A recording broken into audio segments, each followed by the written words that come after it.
I call the meeting of the Sweetwater County School District Number 1 Board of Trustees to order. If you would all stand and join me in the Pledge of Allegiance.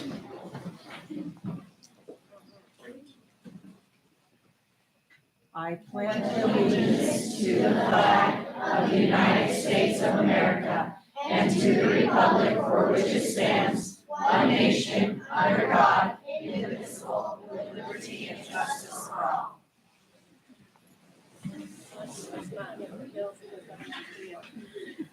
Welcome, everyone. It's nice to see everyone here. I apologize for the lack of seating. I guess it comes on a first come, first served basis these days.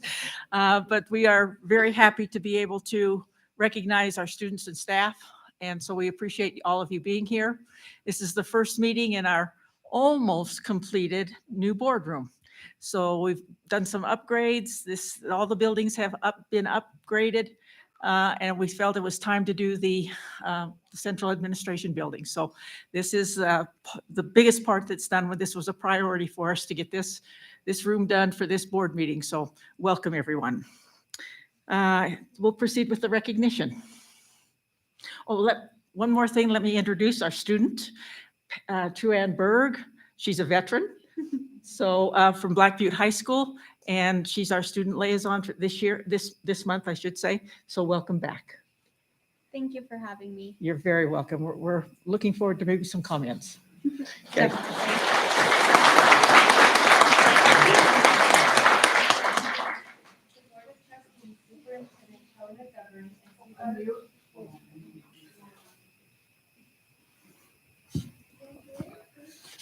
Well, clearly I'm technologically challenged.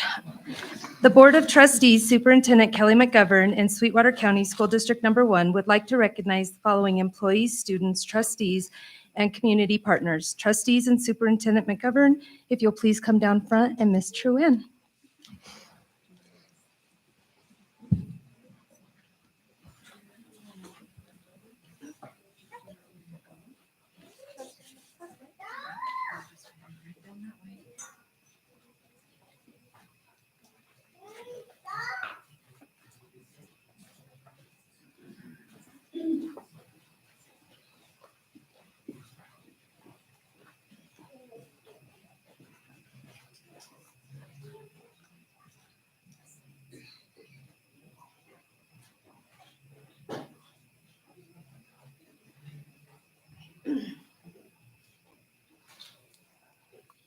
First, we would like to recognize True Ann Berg. She is our student representative from Black Butte High School.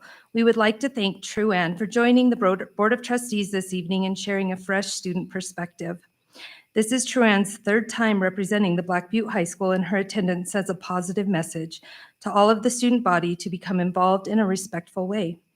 Our students are capable of great things. Civic engagement is one of those things. Thank you, Ms. True Ann.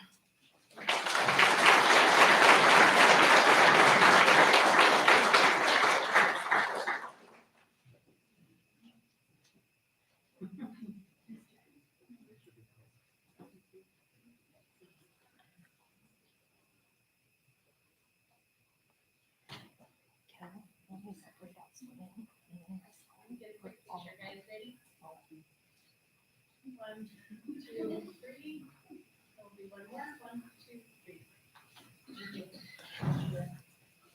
All right. Many of our students achieve accomplishments that exceed school expectations or broke school records. Tonight, we would like to recognize a few of these Rock Springs High School student accomplishments. Our first student is John Spicer. John has numerous accomplishments, including 4A back-to-back state champion in the 100 freestyle, 2022 and 2023, and also second in 50 freestyle, second in 200 freestyle relay, and second in 400 freestyle relay at the 4A state championship for 2023.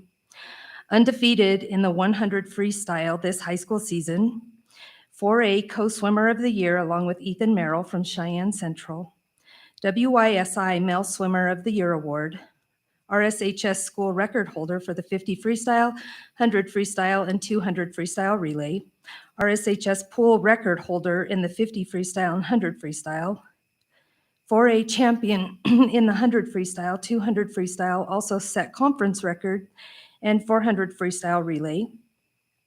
4A conference champion in the freestyle and 100 freestyle, and selected as swimmer of the meet 2022. Qualified for the state swim all 4 years. Competed at Western Senior Zones in California with Team Wyoming in 2021 and 2022, all while holding a 3.9 GPA. We would like to congratulate John Spicer.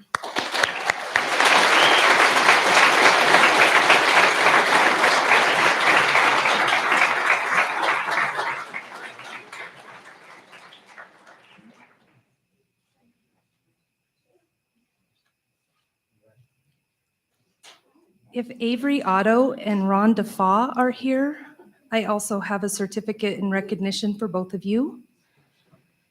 And if hold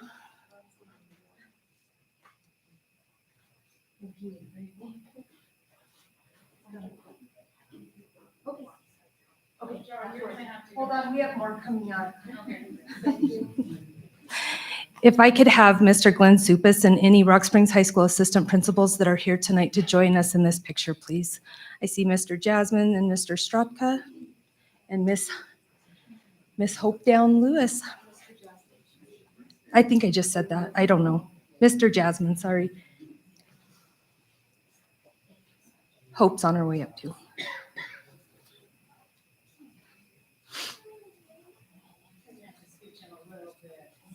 All right, guys, ready? 1, 2, 3.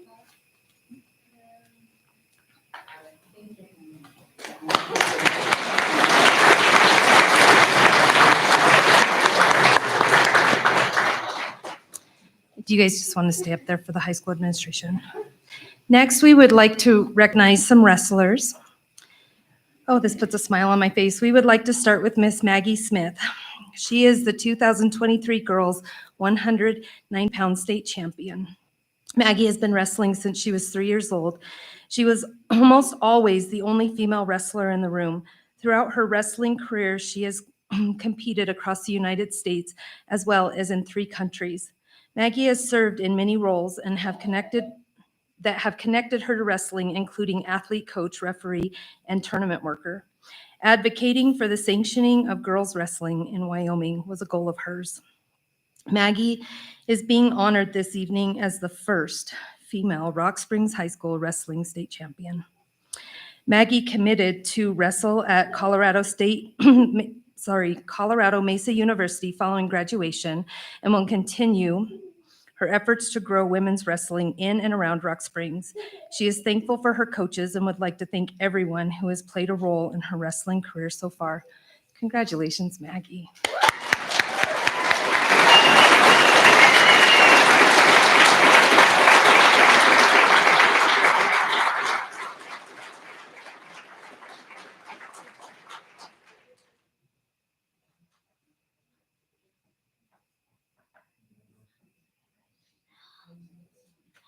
Mr. DePorto, Mr. Young, Mr. Karajanis, and Mr. Lay.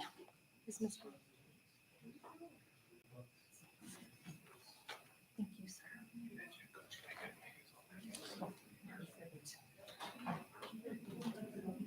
We have Brock going to be coming up as well. Thank you so much. Thank you.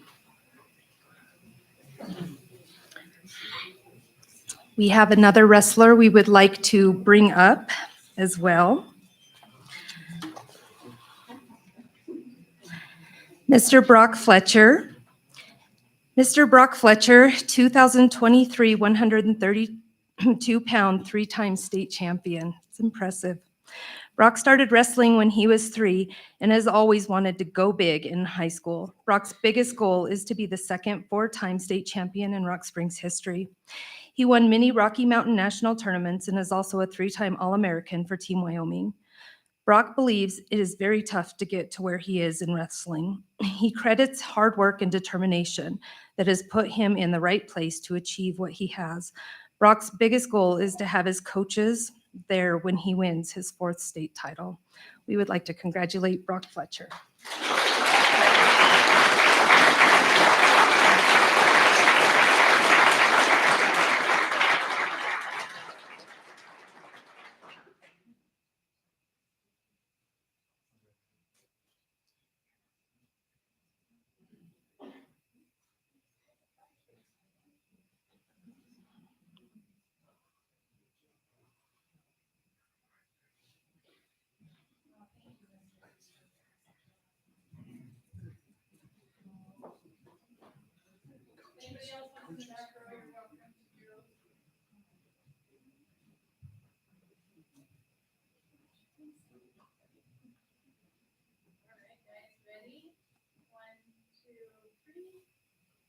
more. One, two, three. Thank you.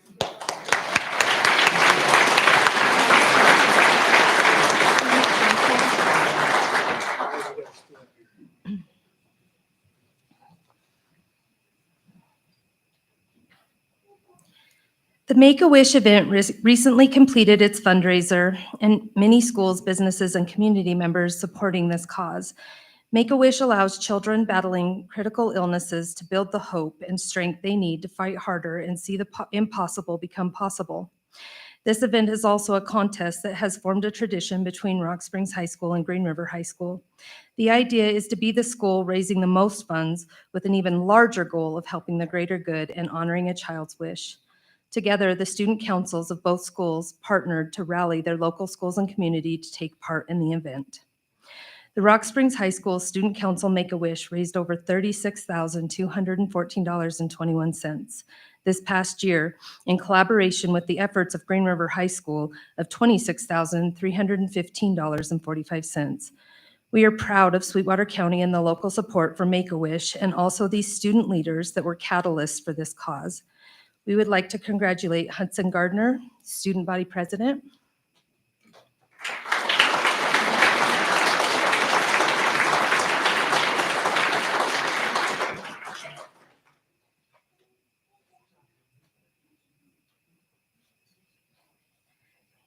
Ashley Anderson, Vice President.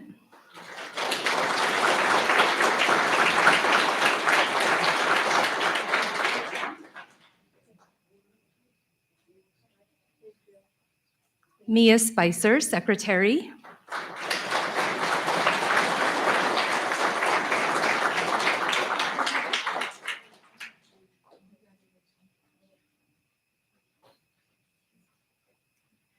Brenna Lee Franklin, Treasurer.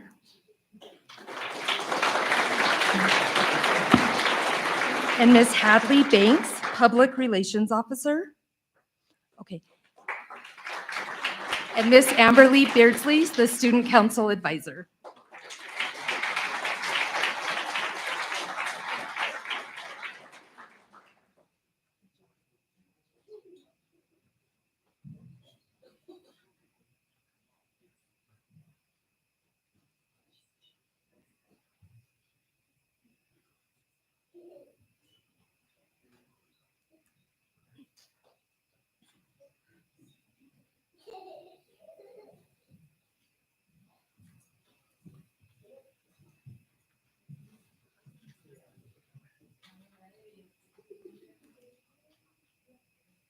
Ready? One, two, three. And one more. One, two, three. Thank you guys. Good job.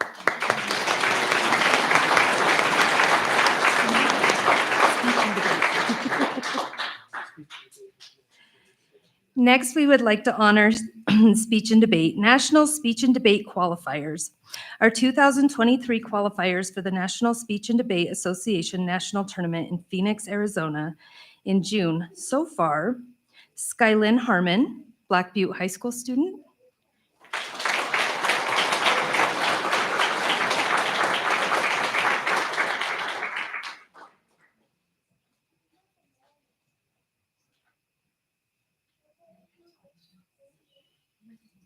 Thank you. Sienna Bennett, or I'm sorry, let me finish this one. I'm a hot mess. Miss Sky is a senior, our team's vice president, and in her second year of competition for Rock Springs High School. She qualified in information speaking. Next, we would like to recognize Sienna Bennett, triple qualified, and was also a first alternate in a fourth event. This is the second year Sienna, a junior in her second year of competition for the team, has accomplished this incredible feat. She will attend nationals in world school debate and also qualified in United States extemporaneous speaking, big questions debate, and is the first alternate with her partner Clara in public forum debate. Congratulations, Sienna.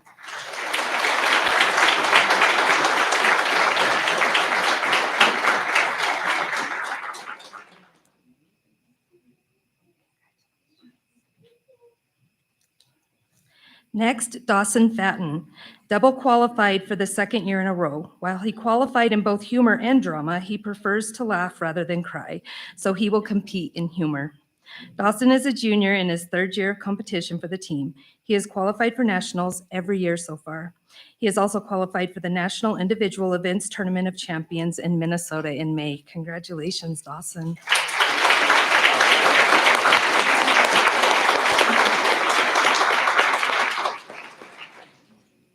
Congratulations. Next, Haley Cousins, also double qualified for the second year in a row. This junior, the defending state 4A champion in informative speaking, will compete in informative at nationals. She also qualified in program oral interpretation and has qualified every year so far for nationals. Hallie has also qualified for the National Individual Events Tournament of Champions. Congratulations, Hallie.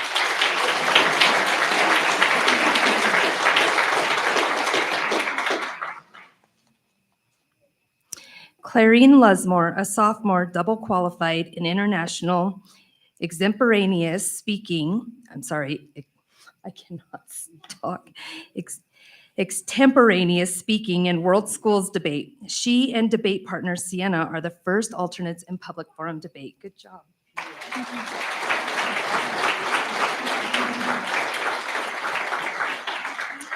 Ryan Matson, a sophomore, qualified for the second year in a row, this time in the World Schools debate. Ryan, along with policy debate partner Connor Murray, is it Murray? Murray is responsible for bringing home the giant silver traveling trophy in our case for another season. Congratulations.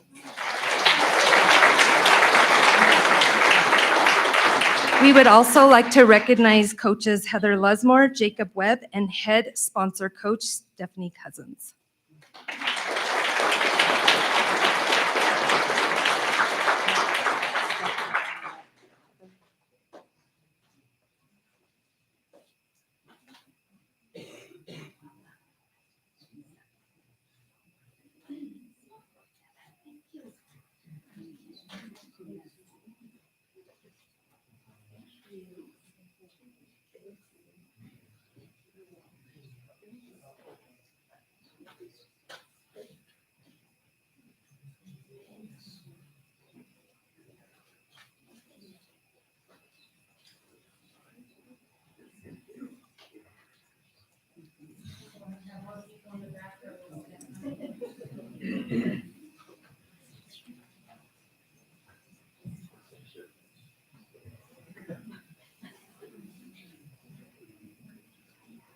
I think we're gonna need to double up our students here a little bit.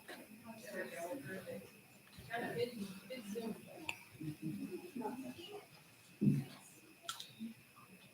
Okay, ready? Everybody, 1, 2, 3. And one more, 1, 2, 3. Thank you.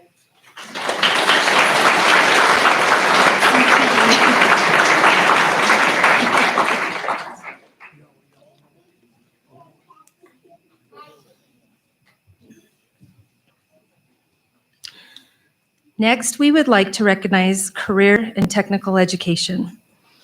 Rock Springs High School implemented the Career and Technical Education Academy this year. As part of the Academy's success, it is the importance of establishing relationships with students in the upper elementary schools that may choose a career in CTE.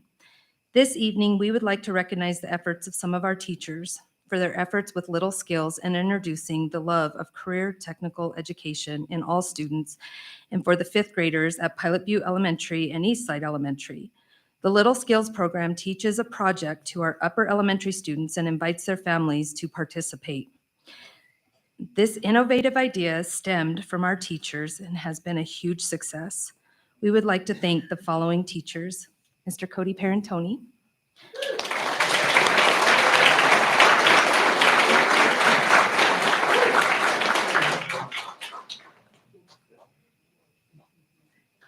Mr. Weston Cockley, Mr. Greg Buell, and Mr. Brad Profizer.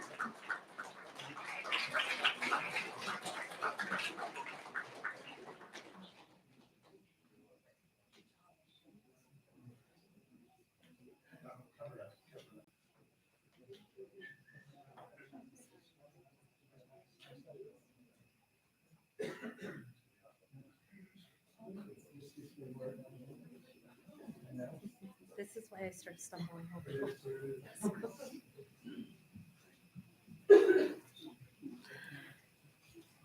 Could we have Tina, Nancy, Carl, and Josh?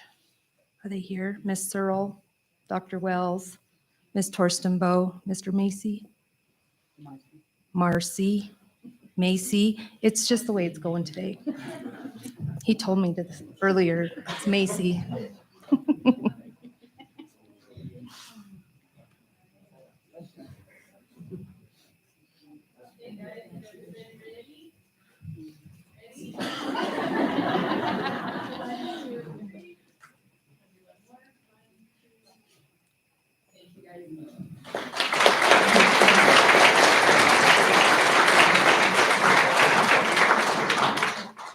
Good job. Thank you, guys. Thanks. Next, we would like to move on to our winners for Young Authors 2023 County. Schools throughout Wyoming are encouraged to participate in the Young Authors Contest. This statewide writing competition is offered for all grades K through 12. Entries include poems, nonfiction, fiction, and graphic novels. The Young Authors Contest provides students the opportunity to write for enjoyment and to share their writing. Our school district authors submitted over 500 entries, which were judged by our school district coordinator, Kenna Wolf, and 2 judges, Rebecca Stone and Samantha Warden. We thank these 3 teachers for reading and judging all of these amazing entries with the support from Jody Garner. Our district winners were honored at an assembly in February. They're on top, so we will go ahead and bring up Ms. Kenna Wolf.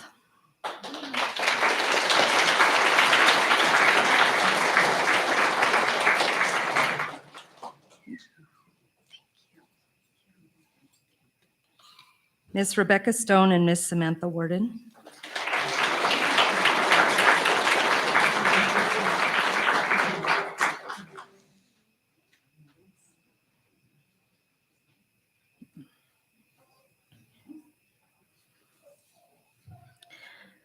First place entry winner at the Sweetwater County Young Authors Contest include kindergarten, Ray Pedri, fiction piece titled The World of Deadly Monsters.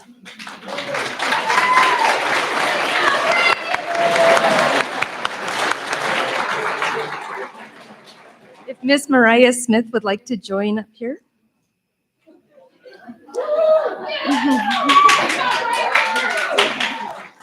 Next.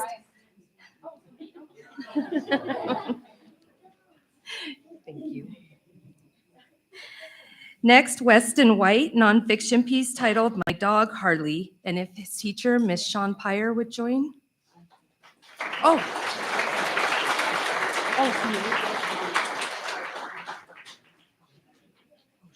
Neither one of them?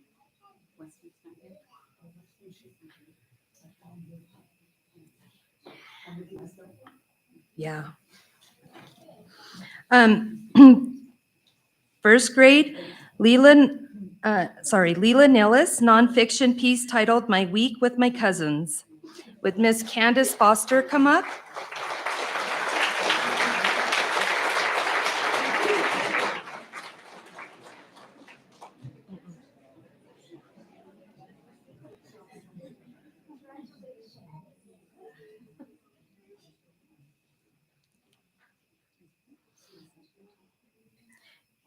Candace. For second grade, Bennett Petrie won 2 awards, fiction piece titled The Biggest Dream in the World and a poetry piece titled The Silly Poet. And Miss Sandra Treviso.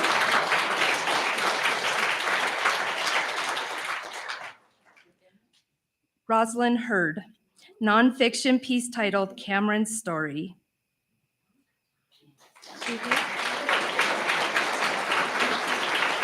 If Miss Klopfenstein would also join if she's in attendance.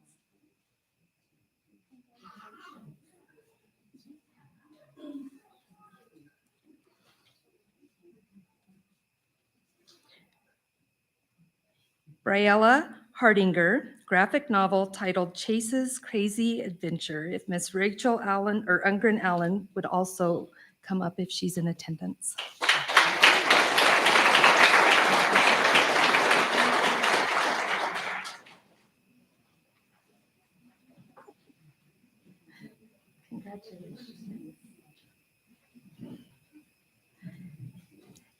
For third grade, Flynn Jackson Dunn, fiction piece titled Cookie's Revenge. And if Miss Danielle Kresge is here.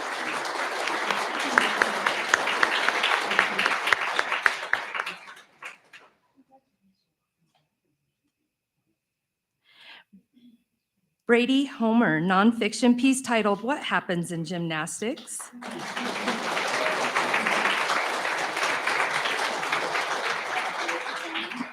And if Miss Sally Allen is here.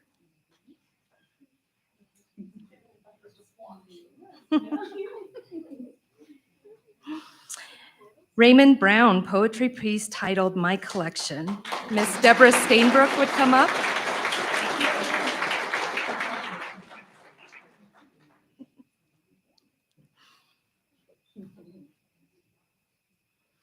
Fourth grade, Serenity Bowers, fiction piece titled Found in the Forest. If Miss Nicole Jones.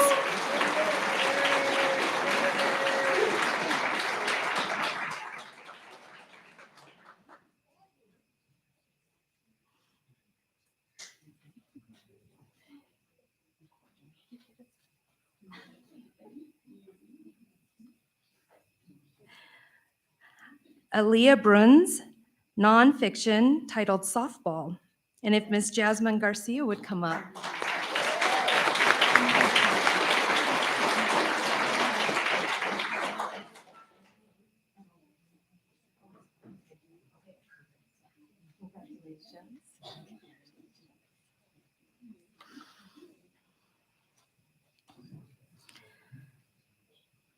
Leanna Galvin, graphic novel titled Leanna's Weird Life. Miss Tammy Rice, if you could also come up.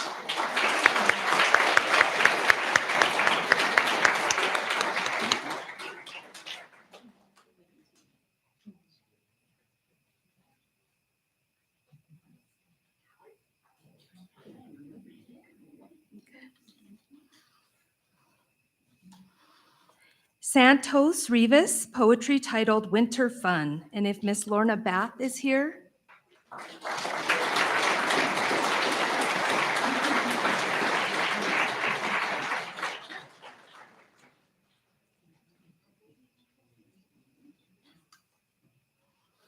Fifth grade, Lyric Mud, nonfiction piece titled Marine Biology. And if Miss Heather Young is here.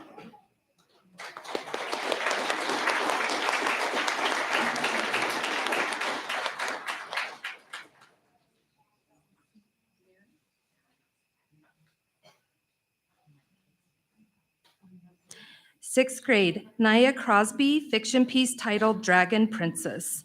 And if Mr. Tyson Young would come up.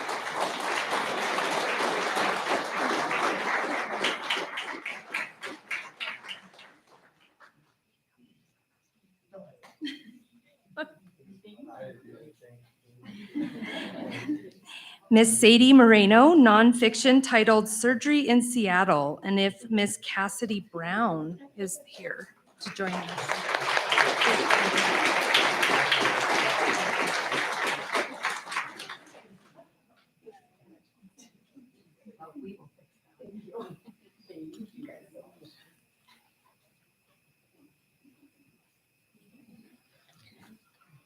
Braylee Bentley, poetry piece titled The New Truths. Mr. Michael Moore, if you're here, if you'll come up.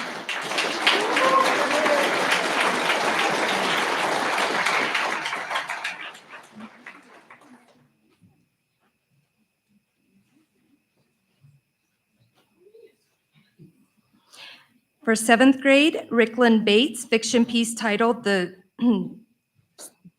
sorry, I just, you got, no, sorry, The Cello. Sorry, I'm gonna jump. I'm sorry, Ricklin Bates, a fiction piece titled The Cello. Thank you.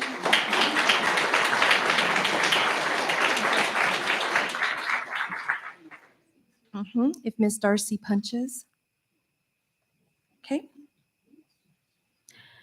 7th grade, Miss Carly Kessler, poetry piece titled Odd Ensemble. And if Mr. Michael Hansen is here.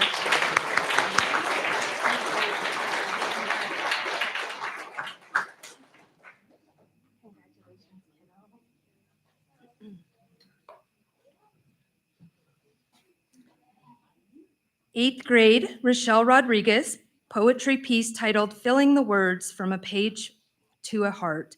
And if Miss Brianna Jackman is here.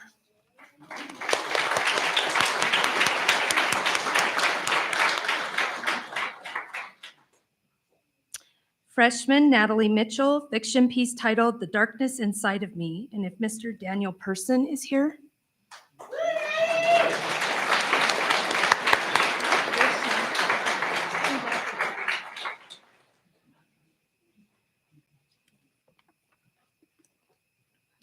Freshman Sabrina Fletcher, nonfiction piece titled How My Twin Sister Got Wings. And if Miss Michelle Kite.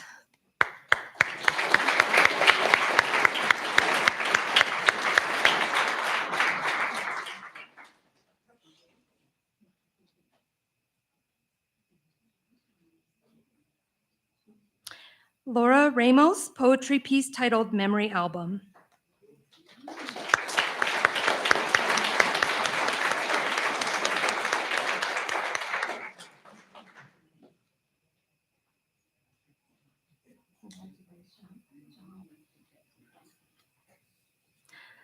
Sophomore Addison Marcy, fiction piece titled Takes One to Know One. If Miss Anna Crawford.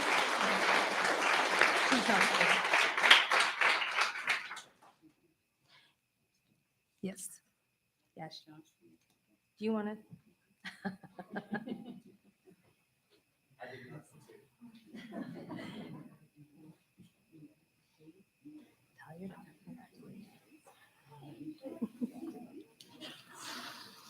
Junior McKaylee Hitt, poetry piece titled Chaotic Growth. Also Miss Anna Crawford.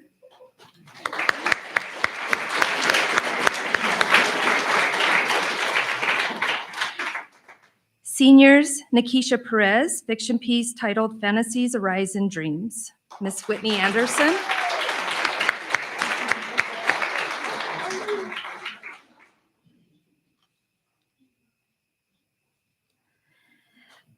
Elena Kothe, nonfiction piece titled Dear Reader. Also Miss Whitney Anderson.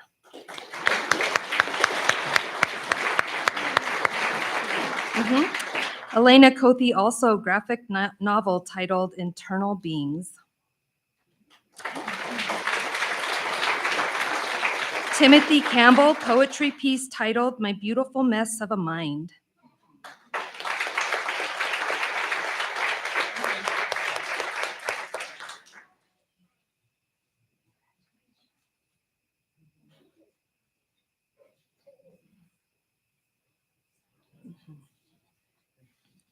We would also like to invite up Miss Whitney Anderson, Miss Anna Crawford, Miss Jamie Markowski, Miss Davis, Miss Green, and Miss Simons. If you are in attendance, I know some are already up here.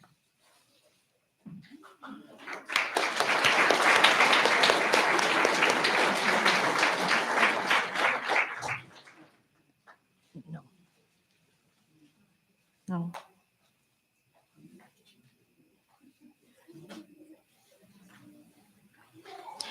Entries from the students recognized this evening have been submitted to the State Young Authors Contest. We look forward to hearing the results of the state competition and wish each of these authors the best of luck.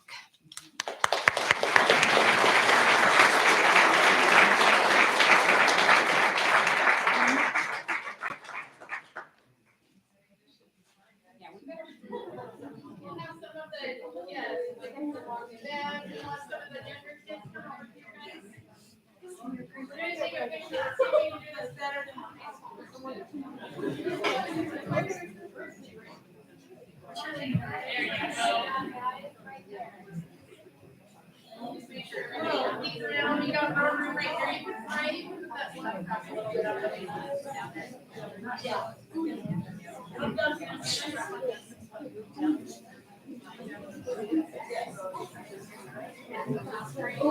Right here.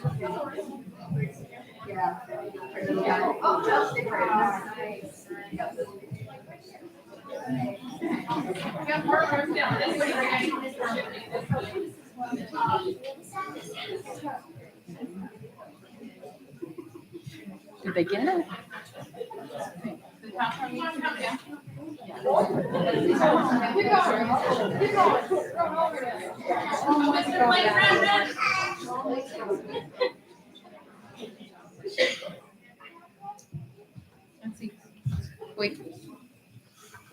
Before you take the picture, if you did not attend the county assembly and pick up your trophy, Mrs. Wolf has them and she will meet you after the picture out in the hallway. So make sure you grab your trophy.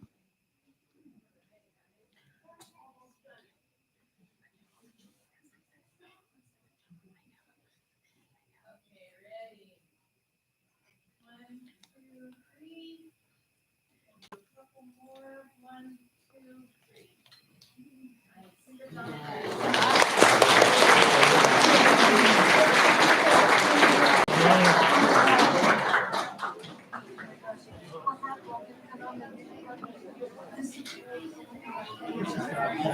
All of the teachers. Mhm.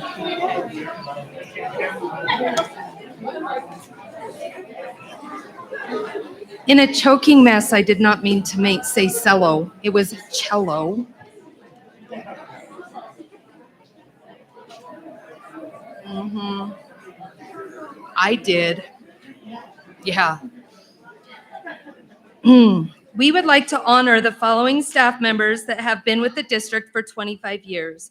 We would like to invite Barbara Rosanico, Bryant Blake, Carl Wells, Tina Searle, Joe Klingenpill, Rochelle Knezovich, Linda Carter, and Jody Garner up. They are not the 25 years. We would like to invite them up.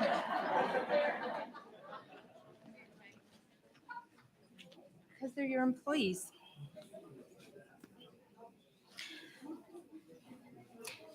First, we would like to honor Pam Applequist.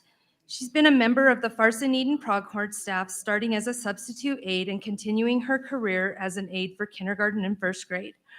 Her first certified role kicked off as a reading and Title I teacher. Pam moved into kindergarten position, which eventually became kindergarten and has served our youngest learners for several years. Congratulations, Pam. Ms. Pam.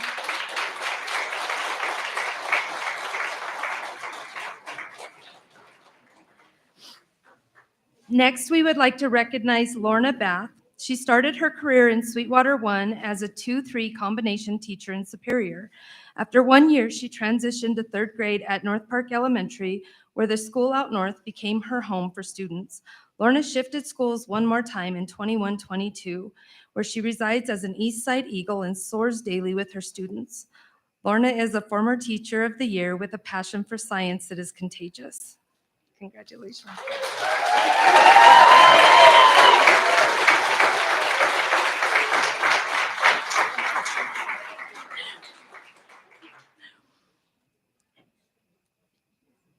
Next, we would like to recognize Shauna Cole. Shauna celebrates 25 years in supporting the transportation department. She has been a route bus driver, over-the-road driver, and a special needs bus driver. Shauna is very dependable and is always willing to share her skills to help new drivers. Thank you, Shauna.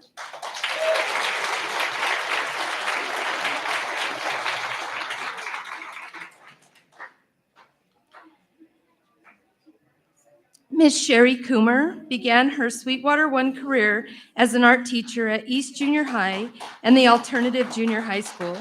She has a special way of connecting with students and to love and appreciate art. Sherry continued teaching at the Independence High School, which moved to the college campus and became Black Butte High School.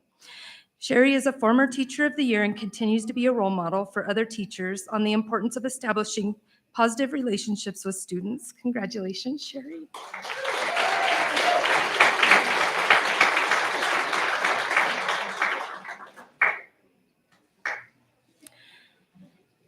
Ms. Plant has served many students for the last 25 years in the 21st Century Community Connections Grant. Lisa and community service fit together like a glove. Students enjoy working with her because she is open, honest, and truly listens to them. We appreciate all of the students she has connected with over the years, and we appreciate you. Congratulations, Lisa.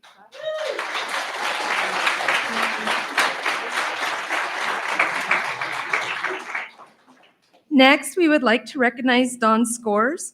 She's also been a Farson Eden Pronghorn since the very beginning of her career. She has served in many roles, including paraprofessional, library aide, bear at-risk aide, office support, and classroom paraprofessional. Dawn has a sense of school pride and care that makes her well respected by others. Thank you, Dawn, and congratulations.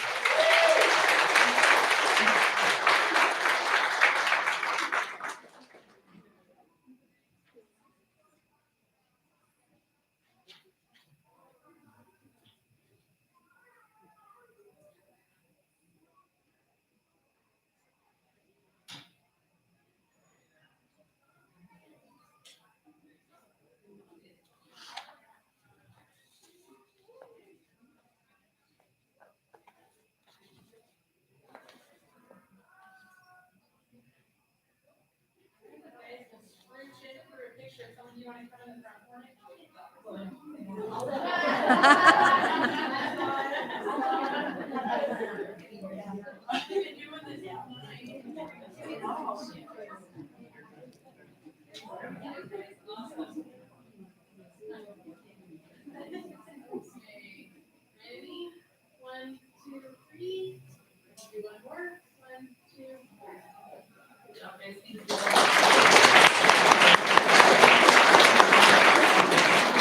That concludes recognition.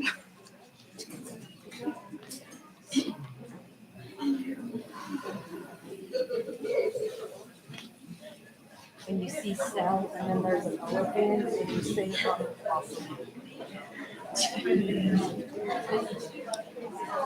I know. I don't think I've got it.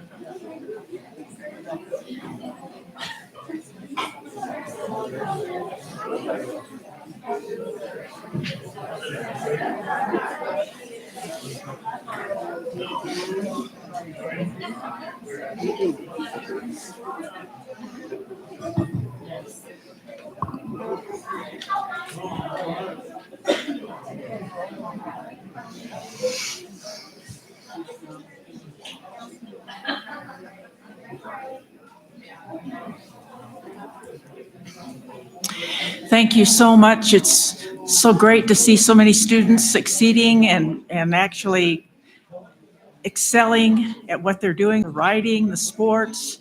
Thank you so much, and thank you, staff, for all the time that you spend.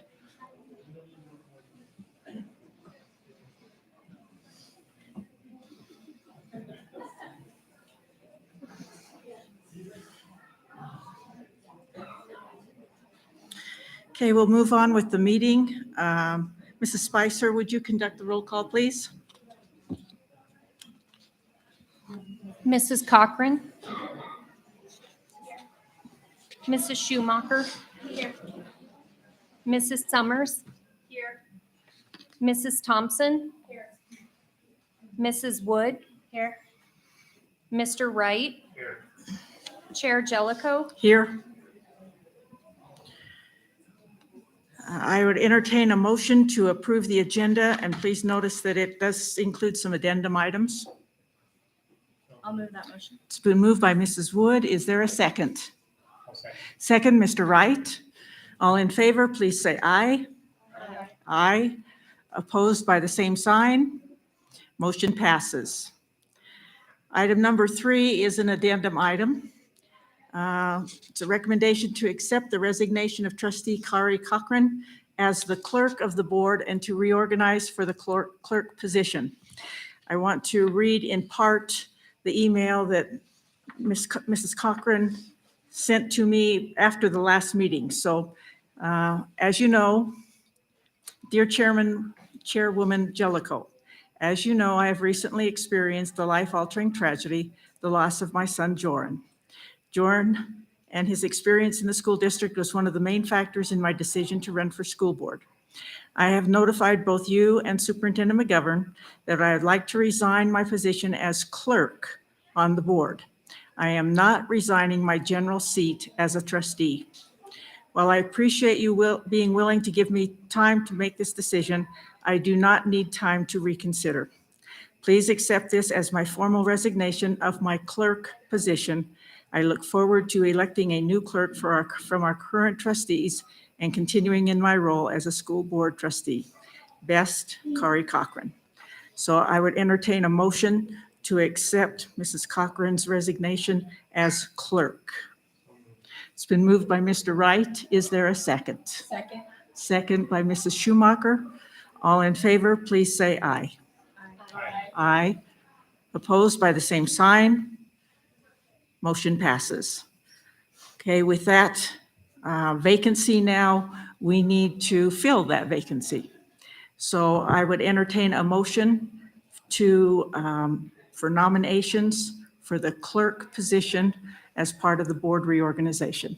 Madam Chair, Mrs. Thompson, I would nominate Mr. Cole Wright to fill that position. Mr. Colwright has been nominated. Is there a second? Second. Second by Mrs. Wood. Are there any other nominations? Any other nominations? Seeing none, all in favor, please say aye. Aye. Aye. Opposed by the same sign. Motion passes. Mr. Wright, we'll need your signature on some things and appreciate your helping us out with the reorganization.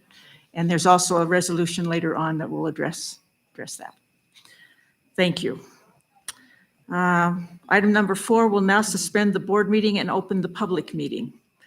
Alternative schedule for all in-town schools, Desert School, Wamsutter, and Farson Eden School for the 2023, 2024, and 2024-25 school years. Good evening, Ms. McGovern, Chair Jellicoe, members of the board. I'm Barbara Rosanico, the principal at Farson Eden School, and I'm pleased this evening to present to you our alternative 4-day calendar proposal. I guess the PowerPoint's behind me. So as always, our working decisions all go back to our district strategic plan. Alternative school schedules are required to be submitted to the state when a school or a district requests a calendar of less than 175 student contact days. The minimum student contact time for elementary school this year is 900 hours, for middle school is 950 hours, and for high school is 1,000 hours. If granted, our waiver will be in place for 2 years. The alternative school requirements are that a district shall submit a request which includes educational objectives, a description of the schedule, and a method for evaluating if student learning has improved and whether the schedule has achieved its outlined objectives. Our calendar is designed to support our student and community support of our athletic program while maximizing instructional opportunities. You'll notice that the instructional time has decreased from the 21-23 application. This is relative to the state of Wyoming no longer recognizing recess and passing time in the seat formula. So then the numbers appear to be lower. They do not reflect a significant decrease in the amount of time that students are in class receiving instruction.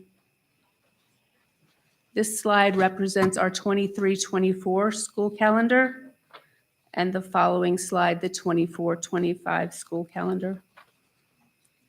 Farson Eden Schools continue to meet accountability measures on academic performance at all levels. Our YCOP scores are above the state in all grades for science, in 3rd, 4th, 8th, and 10th grades for other subjects, English and math. 5th, 7th, and 9th are below state levels.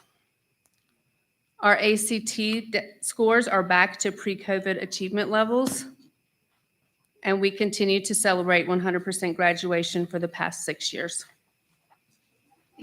We recently administered the state-required 4-day week school survey. Question number 1 was, does our 4-day school week support positive attendance pattern for students? That was agreed by 94% of staff, 93% of students, and 94% of parents. Our second question, the 4-day school week supports student achievement. That was agreed by 88% of staff, 87% of students, and 100% of parents. Question 3, the 4-day school week can help me balance a home and school life. That was agreed upon by 88% of staff, 90% of students, and 88% of parents. Some parent comments that I noted were that the 4-day school week holds up my student more accountable, less days are missed with sports and vacations, and the 4-day week is great. They can have help on Friday school if needed, and the kids are around to help their families more with the 4-day school week. Also, they can recoup better with a longer weekend. Our students commented that it allows us to have time to spend with family while also giving us time to work on schoolwork and complete said work. It makes it so I have more time to be with my family, the ability to miss less school for games that are on Fridays, and it helps me in getting my work done. And if we do not finish, we can go to Friday school and get it done. Our survey was responded to by 68 of our students, 17 staff, and 31 parents. Our final question was, I support the 4-day school week schedule, and that was 94% of our students agreed, 100% of our parents agreed, and 94% of our staff. The educational benefit of the 4-day school week, our students needing additional support can attend Friday school from 8 to 11. Targeted remediation is provided to middle school and high school students by our interventionist within the school day. We have more consistent instruction as students have fewer subs and access to more consistent instruction from certified teachers. And our classes move more consistently through the curriculum as students are not trying to catch up from missed instruction, and teachers are not waiting for athletes to return to introduce new concepts. So at this time, if you have any questions, I would like to answer those, and if not, I'll turn it over to, Any questions? Thank you. then I'll turn it over to Nicole. Thank you, Ms. Rosanico. I promise I'll do better and not read part of a word to realize when I get to the end of it that it's wrong. I'll be better. Rock Springs and Wamsutter schools are just a little bit different than Farson. And so we will be going in, and we're making some other suggested changes to propose to the board. So we'll go into a little bit different direction. But first, we would like to start with the start and end times. And as we went over them, last time, there's been various feedback that has come and that we have taken into consideration. And sometimes you just don't know what you don't know. And so now that it has come forth to the board as reconsideration for the next 2 years, we're planning on making some adjustments. It was asked that we take the calendars back to the calendar committee and look at 147 days in order to properly address more of the concerns that have come forward. One of the concerns is that K3 and 4-6, starting at the same time, was causing a lot of problems with parents being able to drop off, and then if it was across town, get their kiddo to school on time. And so it was asked to stagger those times. So we did by 10 minutes, and specifically asked about by 10 minutes. So elementary, instead of starting at 8:10, would start at 7:50, which I'll get into why we're recommending that. 4-6 would start at 8. We're recommending that the junior high time actually be moved to start at 8:30, and then the high school continue to start at 8. The reason why we are suggesting such drastic changes to the junior high is because we need to stagger times between our elementary schools and at least the junior high or the high school. We know that one of the concerns that we have heard from the high school is 4:15 is too late. Could we even just move it to 4?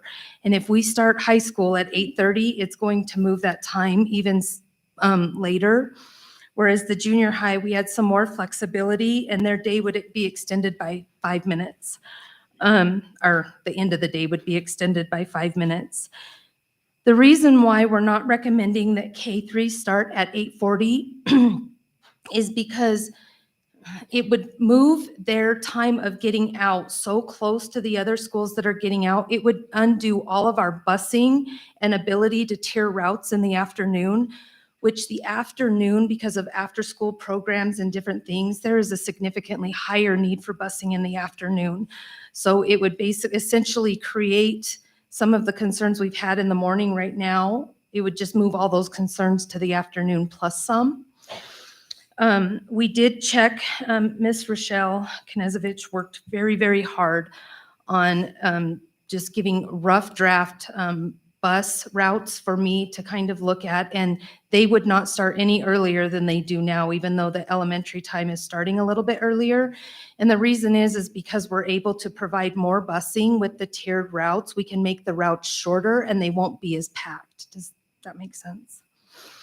So we are going to be recommending 147-day calendars. And as Ms. Rosanico had said, the state law changed and they did adjust instructional times as they don't count recess and passing periods in the instructional model anymore. But with reducing the time, it did give us more flexibility to try and adjust and meet some of the needs and concerns that people were expressing. Are there any questions on just the start and end times, or would you rather me wait till the end, Chair Jellicoe? Any questions? So just to clarify, that makes the ending time for the high school 20 minutes shorter, so Okay. 3:55. 3:55. So we were able to achieve that before 4 o'clock Yes. goal. Mhm. Thank you. The next is for Wamsutter. Being a smaller school and an outlying school, their times do vary a little bit different. It's K-8, so they would start at 8:30 and they would end at 3:50. Research does support the 8:30 start for secondary. I wish we could do it for high school, but I understand what it does to the end times, and I don't think that would go over well or be recommended at this time. So the calendar committee came back together and we did do 147 days. We ended up putting out 2 options based off of the feedback. And the feedback that we received, it was kind of 50-50 over Thanksgiving. Some wanted 3 days, some wanted 5 days. So we provided both and left it up to vote. The Christmas break was definitely a big deal to try and fit in 10 days. One of the calendars did not. So because we provided an option to end before Memorial Day or go the 3 days after Memorial Day. We had to offer the 3 days after Memorial Day if we were going to offer the extension of some of the other breaks. And we left it up to vote for the staff to bring the recommendation forward to the board. The recommendation is actually to go with option 2 for both the 2023 and 2024. I guess it's kind of close, but it's not close. What this is the calendar that gives a week-long Thanksgiving. It gives a 2-week Christmas break. They do get Easter Monday, but they do have to go the 3 days after Memorial Day.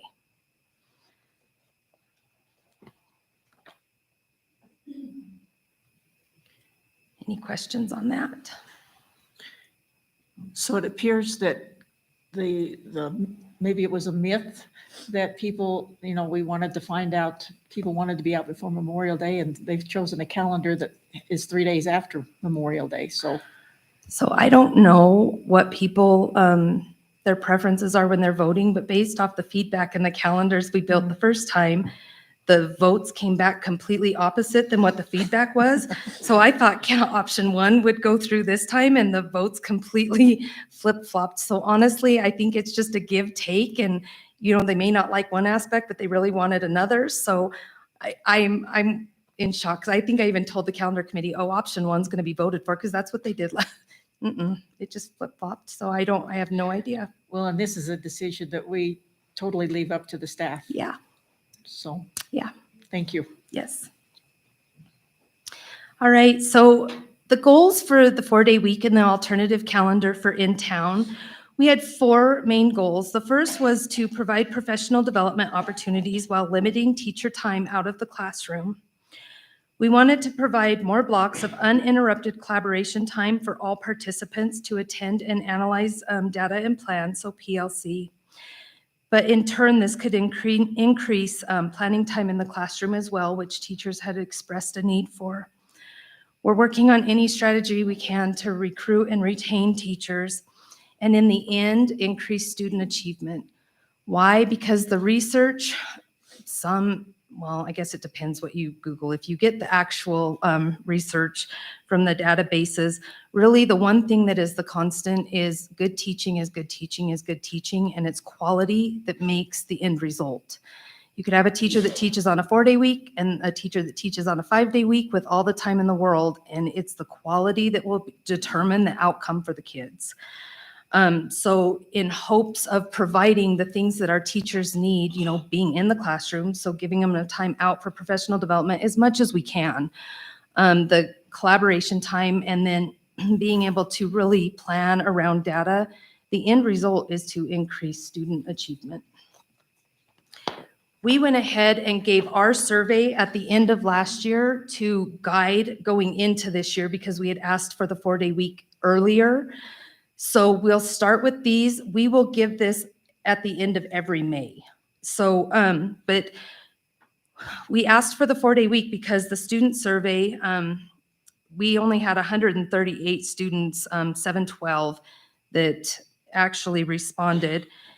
And we asked the questions based around the goals that the district had, but 82% of the students that responded did say that they support the 4-day week, and 18% no. On the parent survey, we had 601 parents respond, which is about our average response rate with parents. And this went out K-12. Again, we asked the questions that were geared around the goals that the district had set forth in order to look at a 4-day week. And 72% of the parents said yes to supporting the 4-day week and 28% no. The staff survey, sorry, I made it as big as I could. We had 8 administrators, 54 classified staff, and 259 teachers, so 62% of our staff respond to the survey. We did ask them about giving them more collaboration time. 82% responded yes. Is this meeting the goal of keeping them in the classroom? 74% said yes. Does this give them more time to analyze and plan quality instruction? 76% said yes. The 4-day week has made me execute my lesson plans more effectively, engage students. 65% said yes. I have adapted my practices to accommodate the 4-day week. 96% said yes. The professional development outside the classroom and working on Fridays, 80% said that this has helped. The 4-day week met the goal of being a valuable tool in recruiting and retaining. 52% said yes. I don't know that we have a lot of data to support that one way or the other. I believe that the 4-day week has increased student achievement. 45% said yes and 55% said no. The 4-day week has improved my morale. 71% said yes. And this was really important to us, that the 4-day week has given me the opportunity to better balance my career and family life, and 77% said yes. 77% responded that they do support the 4-day week.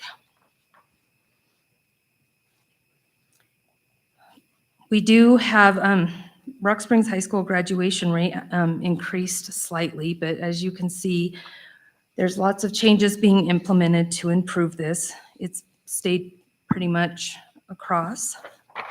We have our YTOP results. Some areas dropped, some areas increased. I know that Ms. Gardner has gone over extensively that we are working on aligning our curriculum maps so that we're teaching the standards that the state expecting to be tested, expected at that grade level before the kids are tested, so they're not testing on stuff that they haven't even learned. And our teachers have worked extremely hard on that. Our curriculum maps weren't necessarily lining up, some parts better than others, but it was something that we identified, and if our kids are testing on something they don't know, so we're hoping to see improvement there. We're looking for reliable and valid data. I don't know that we can right now pin down what the cause of the scores are. There are a lot of factors. We've switched to a 4-day week. We had the COVID shutdown where we went completely online. Then teachers were teaching the next year simultaneously in person and online, trying to keep up with that, kids trying to get caught up. We weren't able to work with small groups of students and intervene during that time. We had, by the state regulations, had to keep them separated. Coming out of the pandemic, we still had a lot of illness and quarantines that we were required to do, and kids being instructed at home.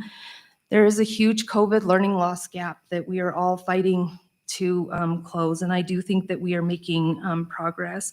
We changed to a 4-day week. That's an entirely new process to teaching, to planning, and to pacing. We had budget cuts and reductions in staff. Most of our staff is within their first 5 years of teaching, and although they are amazing, it hurts when you lose experience and mentorship. We have a lot of change. Change usually takes 3 to 5 years to implement. I can honestly say this is one of the first years that we haven't had a significant amount of change where our teachers have been able to continue what we have started. As you know, we shut down 2 schools and we restructured our grade levels to K3 and 4-6 due to enrollment loss. And anyone that has had to restart a school with all new staff knows the culture and the climate and the time that that takes for the teachers to get that trust together. We have movement of staff to new positions. This is the first year we've truly had anything without any restrictions. And so these aren't excuses. There's no excuse. We are working very hard to get our test scores up, but what we are saying is that there's so many factors playing into it. I don't know that we can pin it down to one specific thing at this time. We have included our ACT data. It's small, sorry. It's increasing slightly from COVID. The current and future steps, again, we're working on aligning our curriculum maps to match the standards that are expected to be taught. The state is working at reducing the amount of standards that are expected to be taught, which would be extremely helpful. Align our pacing to make sure that they're being taught before the kids are tested so that they're even prepared. We are still looking at YTOP data, Acadience data, and ACT to compare that data in our curriculum maps. We're continuing to provide professional development on site and on Fridays, or in a manner to try to keep teachers in the classroom as much as possible. We continue to offer a significant amount of PLC time, and then time for teachers to work in their classrooms, which the feedback says that they are wanting more, and I understand that, and we're continually taking the feedback and seeing where we can adjust to support them with that. So we will have another public meeting on April 11th, 2023, and submit a form and documentation to WDE, and then it goes to the State Board of Education for approval. So I stand for any questions. Any questions or comments?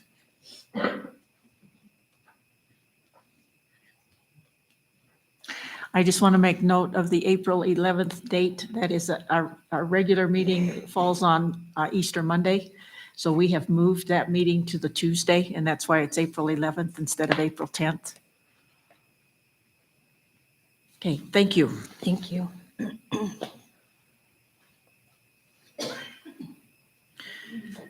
Okay, we do have some written public comment. It's centered around the 4-day week as well as scheduling and stuff. So some of this is quite extensive, so please bear with me. This has been what's submitted in writing.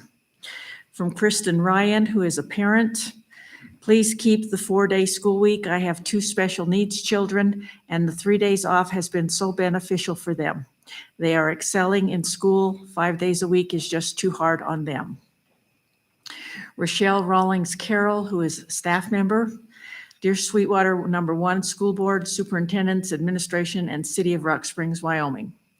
I want to comment on the 4-day school week scheduled for high school. I personally like the 4-day schedule. I can see many benefits to the schedule for students. While additional family time is not one of those benefits for students that need to work or help with children and family, this gives them the time to do that. Unfortunately, this district has a large number of students in that. Another benefit is getting the students out of the building away from the chaos and behavior taking place at the high school. Behaviors this year are mind-blowing and have left the building an unsafe environment for students and staff.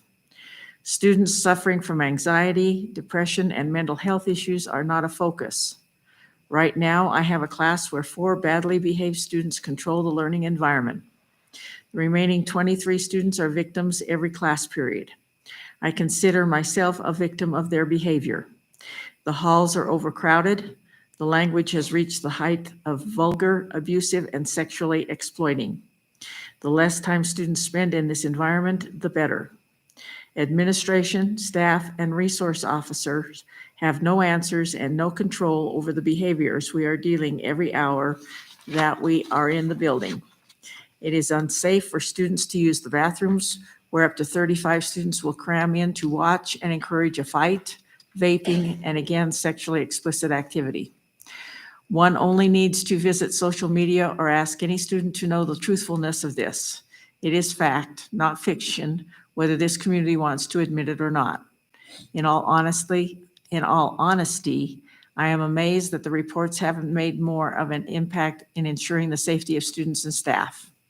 Although I am not there, the reports of the junior high are worse, which is evident in the freshman class. While I have only been with this district since 2015, I have watched the behaviors drastically escalate over the past 3 years. On a lighter note, the 4-day week and the block schedule do not complement each other. While the longer class period is beneficial for many subjects and lessons, students struggle to remain in the classroom focused for that length of time, no matter how vivacious, creative, and energetic the teacher might be. When students get bored, they tend to get in trouble. I do not believe the 90-minute classes are the entire behavior issue at the junior high and high school, but I am positive that they are a contributing factor. Additionally, seeing students twice a week is difficult for follow-up, continuing themes and conversations, and covering content. The cliches, less is more, bigger is not always better, and quality, not quantity, all ring true for this scenario. Every subject requires process and think time for mastery. A college math course is rarely offered in a format less than 4 times a week. Music and band classes require practice daily, whether in a classroom or private lesson environment. In addition, look at what an absence does to a student in a 4-day block schedule. An ill-timed infection or flu easily contributes to week-long absences with double the material covered in the 2 days any teacher meets with the students. Sports and activities that were supposed to only occur on Fridays and Saturdays take students from the classroom weekly also. This fact can be verified by looking at the activity schedule. It is important to note that on this current schedule at Rock Springs High School, a student spends more time in Power Hour than with any other class they are enrolled in. No matter how that hour has been structured over the years, it is nothing more than a wasted hour with teachers fighting students to do work they already refuse to do in a classroom or at home. As hard as I try to comply with every request admin gives for this daily time with students, I have students on laptops, doing anything but work, sleeping, having inappropriate discussions about their social and what should be private lives, and students doing everything they can to get out of the classroom into the halls. I can count on my own 2 hands the number of times I have actually had an educational experience or outcome with Power Hour / Tiger Time / CCR, or whatever the hour is titled for the year. Finally, 8 courses a semester is not realistic or necessary for any student. As an honors college student, I would never register for 8 different classes other than in the areas of dance, music, or physical fitness. We moved to the 8-class student load only 3 to 4 years ago. A move such as this only adds to the stress and anxiety of both the student and the staff. A high school student's day already extends to 4:15 p.m. daily if they do nothing but school. However, many students continue on with a school activity or a job. While I cannot offer data on the spot, I know that a student involved in school activities has a higher chance of being a successful adult. Currently, we have high school students and staff set up for overload, stress, anxiety, depression, and failure with a 4-day block schedule requiring 5 classes per day. One only needs to look at teacher retention, lack of certified teachers, student attendance, student performance, drop in schools, activity participants, behavior, etc., to see that we are not set up for success in Sweetwater School District Number 1. Whoever wrote the 3-part series on Sweetwater Now a month or so ago had their head in the clouds and no data to match the false information printed in that series. We are dumbing down our expectations to increase graduation rates and paying thousands and thousands of dollars to outside groups to try to fix the problems created by scheduling. This doesn't seem like rocket science, but could we look at the example of other high schools around the state or the nation? 4-day school schedules are happening across the nation without the issues we have created. An 8 a.m. to 4:15 p.m. school day is far from the norm. My suggestion as a teacher in the district and mother of 4 successful high school and college graduates now excelling in the workforce that were first forced to participate and endure the experience of multiple districts and school administrators. Choose a 4-day school week or block schedule, but not both at the high school level. 4-day is becoming the norm in the workplace as well as schools. We are neither a trendsetter nor an anomaly in this pursuit. There are many models to choose from. Return to a 6 to 7 class period load. Forget about a power hour, Tiger Time, CCR hour for all students. Take a guided study for those that need it. Find a way to move the focus from negative, disrupting, and criminal behaviors in the classroom and building. Shorten the day for the mental health of the students and staff, as well as give students back the option to pursue interests after school, including school-sponsored activities. I appreciate your time and consideration of this matter that impacts the Rock Springs community on many levels. Best regards, Rochelle Rollins Carroll. Dixie Sudreth, a parent. Please keep the 4-day school week the same for Farson Eden. This schedule allows my students to have more family time. Having a 3-day break allows my students to have time to pursue their interests and be better rested and ready for the school week. Janelle Kininkini, I apologize for the pronunciation, also a parent. I love the 4-day school week and so does my student. Please, please keep this schedule. It allows my student to have more time at the end of the week to spend time with their family or to do additional homework. I love it because it gives time back to home life. Please keep it. Larissa Appel, also a staff member. Good evening, board members and Superintendent McGovern. I am writing tonight to express my concern for the 4-day week alternative schedule. As a high school employee, I am concerned that the positive perspective of CAB and elementary employees is overshadowing the concerns of secondary employees. Elementary and secondary are 2 different beasts with very different experiences. Since we have gone to the block schedule and then the 4-day week at Rock Springs High School, we have lost 100 minutes per week of instructional time. We simply do not have enough time to get through the state required curriculum. In addition, the way in which the 4-day week is carried out amplifies this. Attendance is not great. Students are missing a lot of class for a variety of reasons. One example is sports teams are continuing to happen throughout Monday through Thursday. Sometimes I don't see student athletes for 2 weeks at a time. Games are not confined to Fridays, as was promised. When students miss a class period, they are actually missing 2. And even though all work is available on Canvas, they simply are not getting it done. If we are going to continue with the 4-day week, Monday through Thursday should be sacred instructional time, and very few reasons should be allowed to pull students out during the time. Also, the bell schedule at the high school has been a struggle for many. While upperclassmen have reduced schedules so it does not impact them as much, underclassmen and teachers are struggling to make it until 4:15.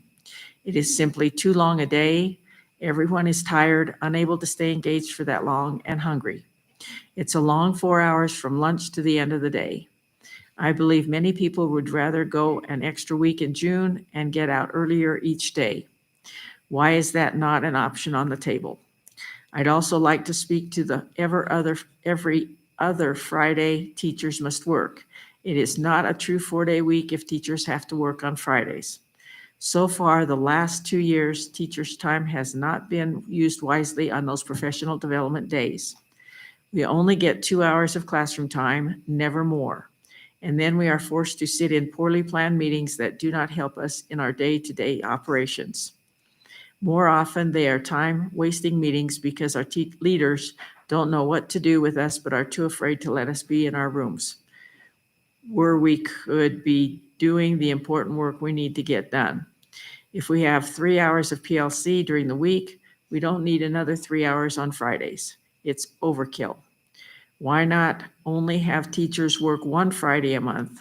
Lastly, this 4-day week schedule is not keeping teachers in the classroom. If anything, I think it is the opposite. We are forced to take half days for an hour-long appointment. That is not what is best for students, especially with the lack of available subs in the district. There is no flexibility.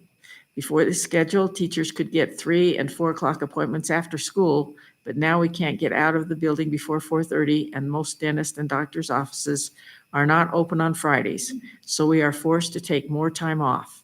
And not just an hour, we must take an entire half a day.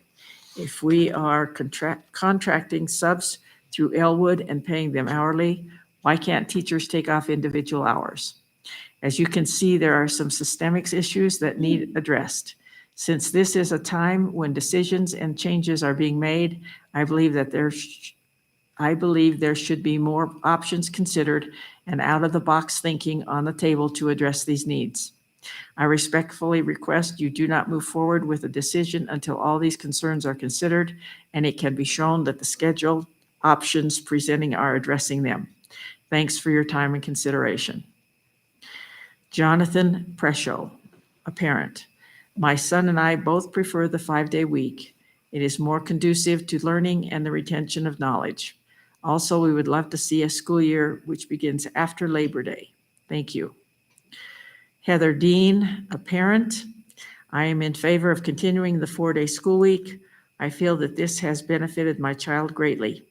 He has more time to complete homework assignments and is more rested and ready for the school week on Mondays with having the extra day off. He is happier going to school and his grades are the best they have ever been.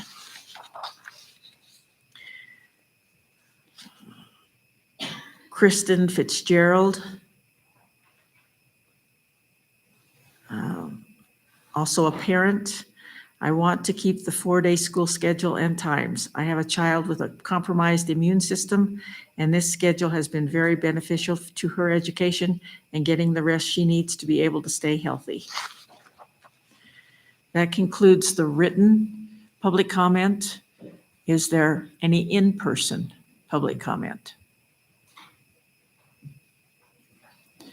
Please, may I ask how many are interested in addressing the board? Okay, just please come forward to the podium, state your name.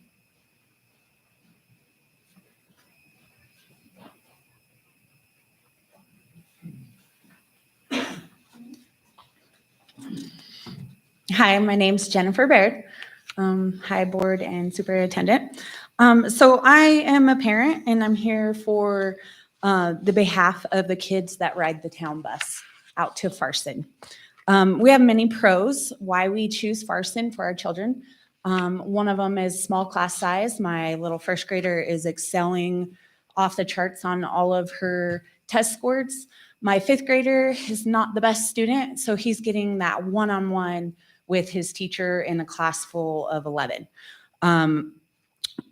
We love the small town feel and just the slower pace out there. But we also have a few cons. Some of the cons is, of course, we have to get up early. This happened the other day. I had a sick kid. I had to drive out there for an hour. I got halfway home and the other kid got sick, so I had to turn around. So by the time I got home, it took me 2 hours to pick up my kids from school. But the major one that the reason I'm here is the weather.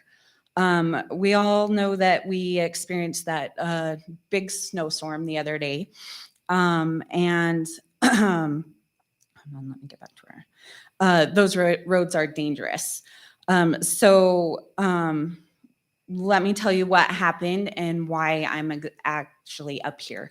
That Monday, there was a black ice warning on that road. We chose to send our kids out there. The bus swirled out a little bit, but made it. On Tuesday, that black ice warning was still present, and that impending snowstorm was lingering in the background. That's when I chose that I was not going to send my children out there. I called the school and asked if we could do a virtual day for them so that I know that they were home safe. I was quickly shot down, told me no, that's not what it's used for. So I got a hold of the transportation department and found out that we used to not travel on black ice. That has changed in 2020, he told me. That was changed to no travel if there was no unnecessary travel present. The roads are still bad on those days.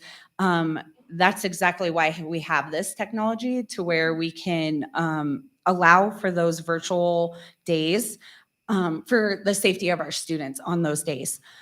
So what I'm requesting is that on the days that the black ice is present, for the town students, parents to be able to have a voice on whether they're going to send their children or not, and use those virtual days so that we're not missing classes. And then, so that week went by. The next Tuesday, we got up and we're looking at the roads just as all of us town parents do in the morning. And there is a whiteout. We're sitting there waiting for instruction from the transportation department to go through the whole channel. At 6:28, we get a message saying that they are going to delay and see what's going on. Granted, we are supposed to be on the bus at 6:30. That gave us 2 minutes to just decide whether we're going to be there, what we're going to do with our kids. Sorry, I'm a little pressed. So that's where I feel like, because I had already decided that day I was not going to send my children. I didn't even get them up after looking out the window. So that's where I was wondering. I know that it is on the schedule to be reviewed right now, is what I was told. So I'm not trying to take advantage of the virtual learning. I just want wording to where it specifically states if there is black ice present on that road to Farson, that the parent can have the choice on whether we can keep our kids safe and have a virtual day. Those virtual days, I know they're already planned out mostly. So we got our instruction on those virtual days because we ended up having a couple more virtual days than Rock Springs did. And my kids were off and learning those days. On the days that I chose to keep them home, I had to mark them as an unexcused absent. So yeah, so if you could just discuss on maybe adding that little bit of language. There already is language in there that states that on inclement weather, then virtual days can be used. And so we're just adding that black ice present, that the parents would have the choice for that virtual day. So thank you for your time. Thank you.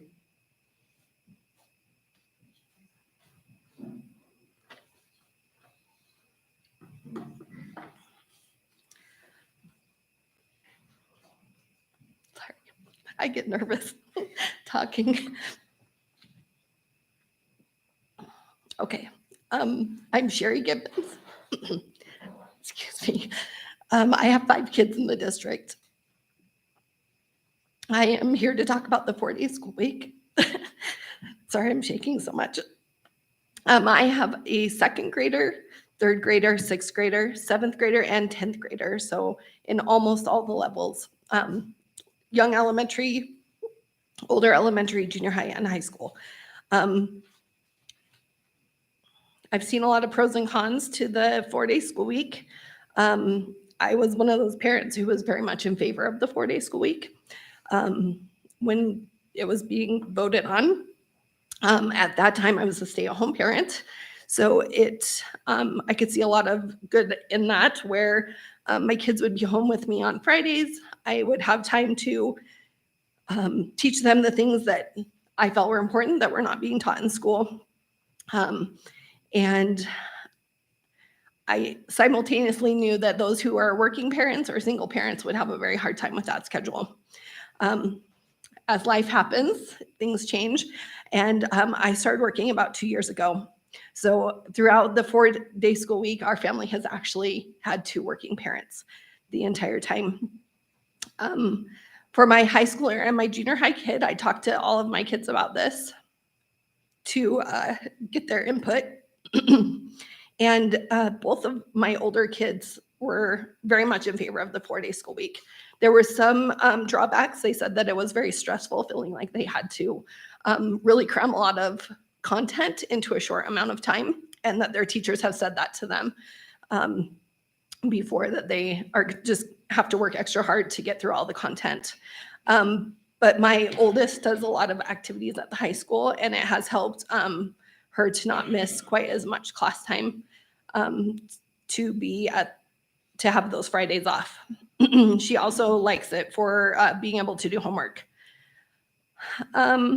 I have noticed that some practices happen on Fridays, which I think excludes some kids. At the junior high level, it's not required if they have a practice, at least not for the one that my daughter is doing, which is swim.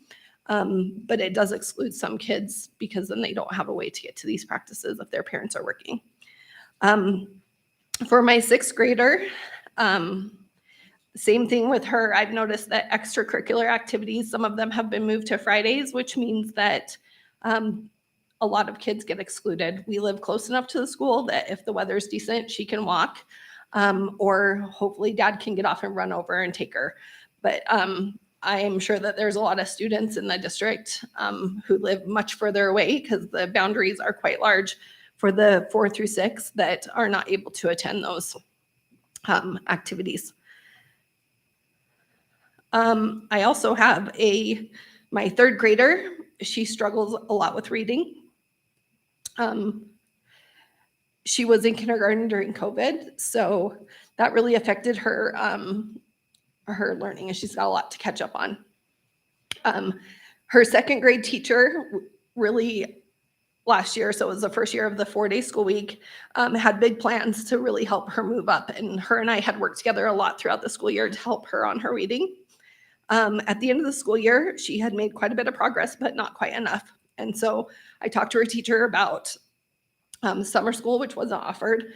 Then we talked about, I asked if she knew how I could hire a tutor for the summer so that we didn't get that summer slump, so that we could keep her progress moving forward. And she actually volunteered to tutor my daughter throughout the summer, because she said that she felt really terrible that she didn't have the time that she would want to spend with a kid like mine, who doesn't necessarily, she qualifies for Title I help with her reading, but maybe not for some other things. Like, she's never had any Friday school to help with it or anything like that. So anyways, this teacher volunteered to help her throughout the summer to try to help us with not getting that summer slump. So for the K through 6 kids, I personally don't like the 4-day school week. I think it's hard for the teachers to have the time that they need with kids who need a little extra help, as well as for these kids to just have enough classroom time to get everything in. But for the older kids, the junior high and the high school, I feel like it's a good fit, and it works pretty good for them. I do agree that the long days are hard. And I think my older kids that have never known much different, so they don't understand that maybe that's why they're emotional at the end of the day. So my dream schedule, if it were ever possible, would be for K through 6 to be on 5 days, and then the high school to be on 4 days. But Obviously, I don't know that that's possible, but that would be my ideal schedule. Or I did like the idea that someone else said about just lengthening the school year to shorten those days for the older kids. Thank you. Thank you.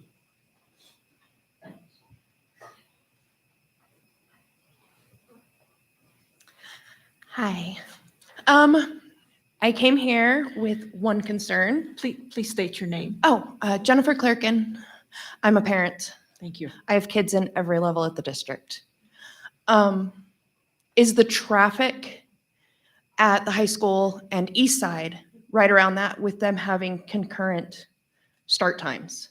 And anybody that's been at the high school at 2 minutes after the bell rings knows that they have considerable amount of tardies. A lot of students blame it on those simple, trying to get through those intersections and all those stop signs, and you've got parent traffic dropping off for east side as well. My other concern is Nicole showed us the proposed start times for next year. And I guess then I would ask that maybe we consider switching to where the K4 starts at the 8 o'clock start time, and we actually move the 4-6 to a little bit earlier. For that reason, to eliminate some of the high school east side crossover on that, all of that traffic. But also, we live in a really interesting area where there's a bus across the street for our elementary school, but we're not in it. So we're just inside that 1 mile line for a bus for elementary. We're also just inside that 2 mile line for the high school. There's a bus for the high school 2 blocks from our house. So I do have to drive my children, my high school kids, when the weather's inclement, which means my younger kids have to walk to elementary school. And so I guess I would feel more comfortable if we had an earlier start time for the older elementary kids. So our youngest ones are actually not out there when nobody else is out there, and we're actually a little bit darker and things. So I'm just hoping you guys will take that into consideration. Thank you. Further public comment on the public hearing, which would be the 4-day school week or the calendar.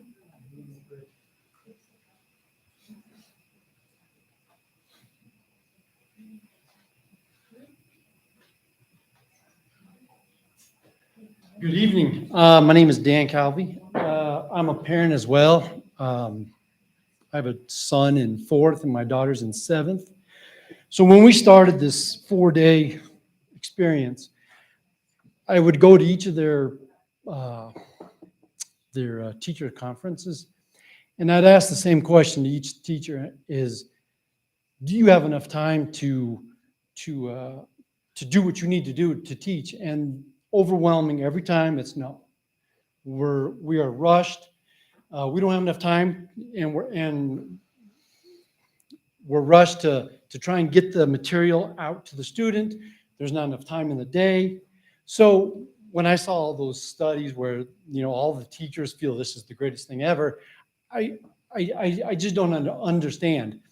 So that's my first comment, that I always felt like when it was at 5-day, they had more time for the students.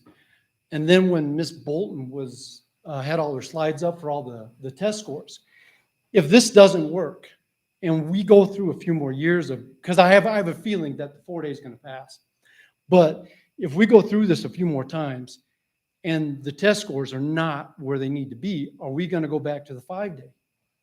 I mean, it's just a simple question, because, you know, I can see the benefit to both. I really can, but, you know, I don't know. I just feel like the 5-day is better.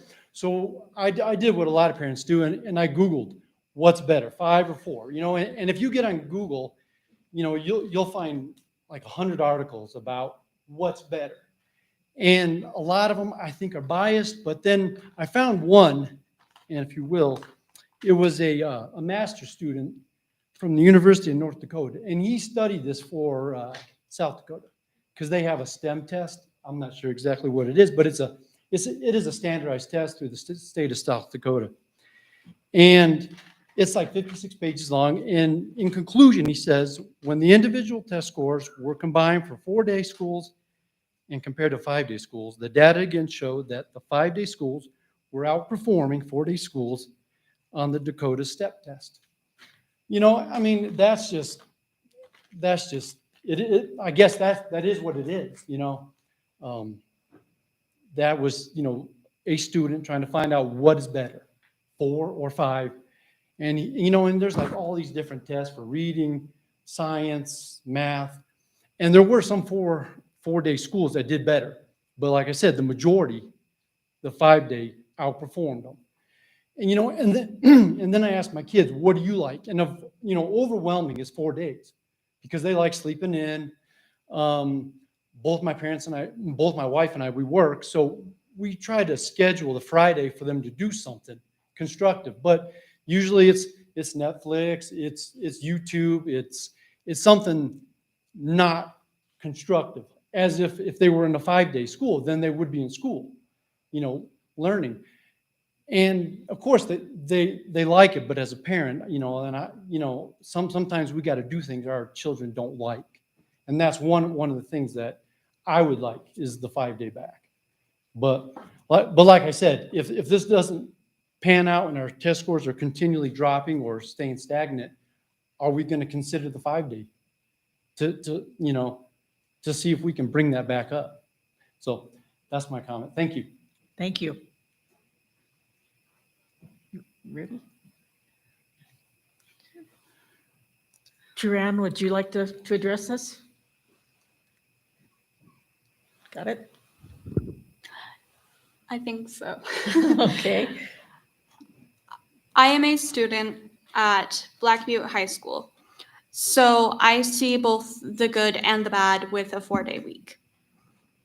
Some of the good is longer class periods, more time to take a breather, to take a break from all the school that's being drilled into our heads over and over and over and over again.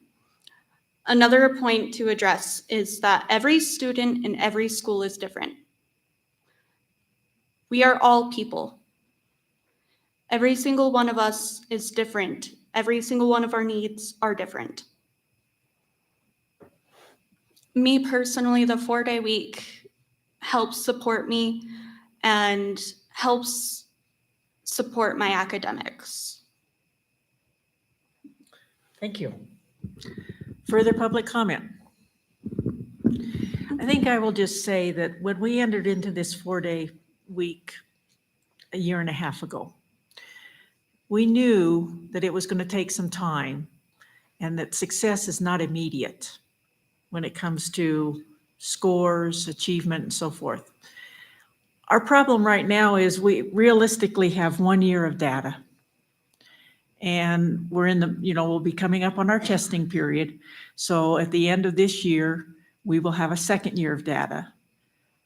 This is probably the first year in 3 years that is a normal year when it comes to COVID, quarantines, you know, everything that came with the pandemic.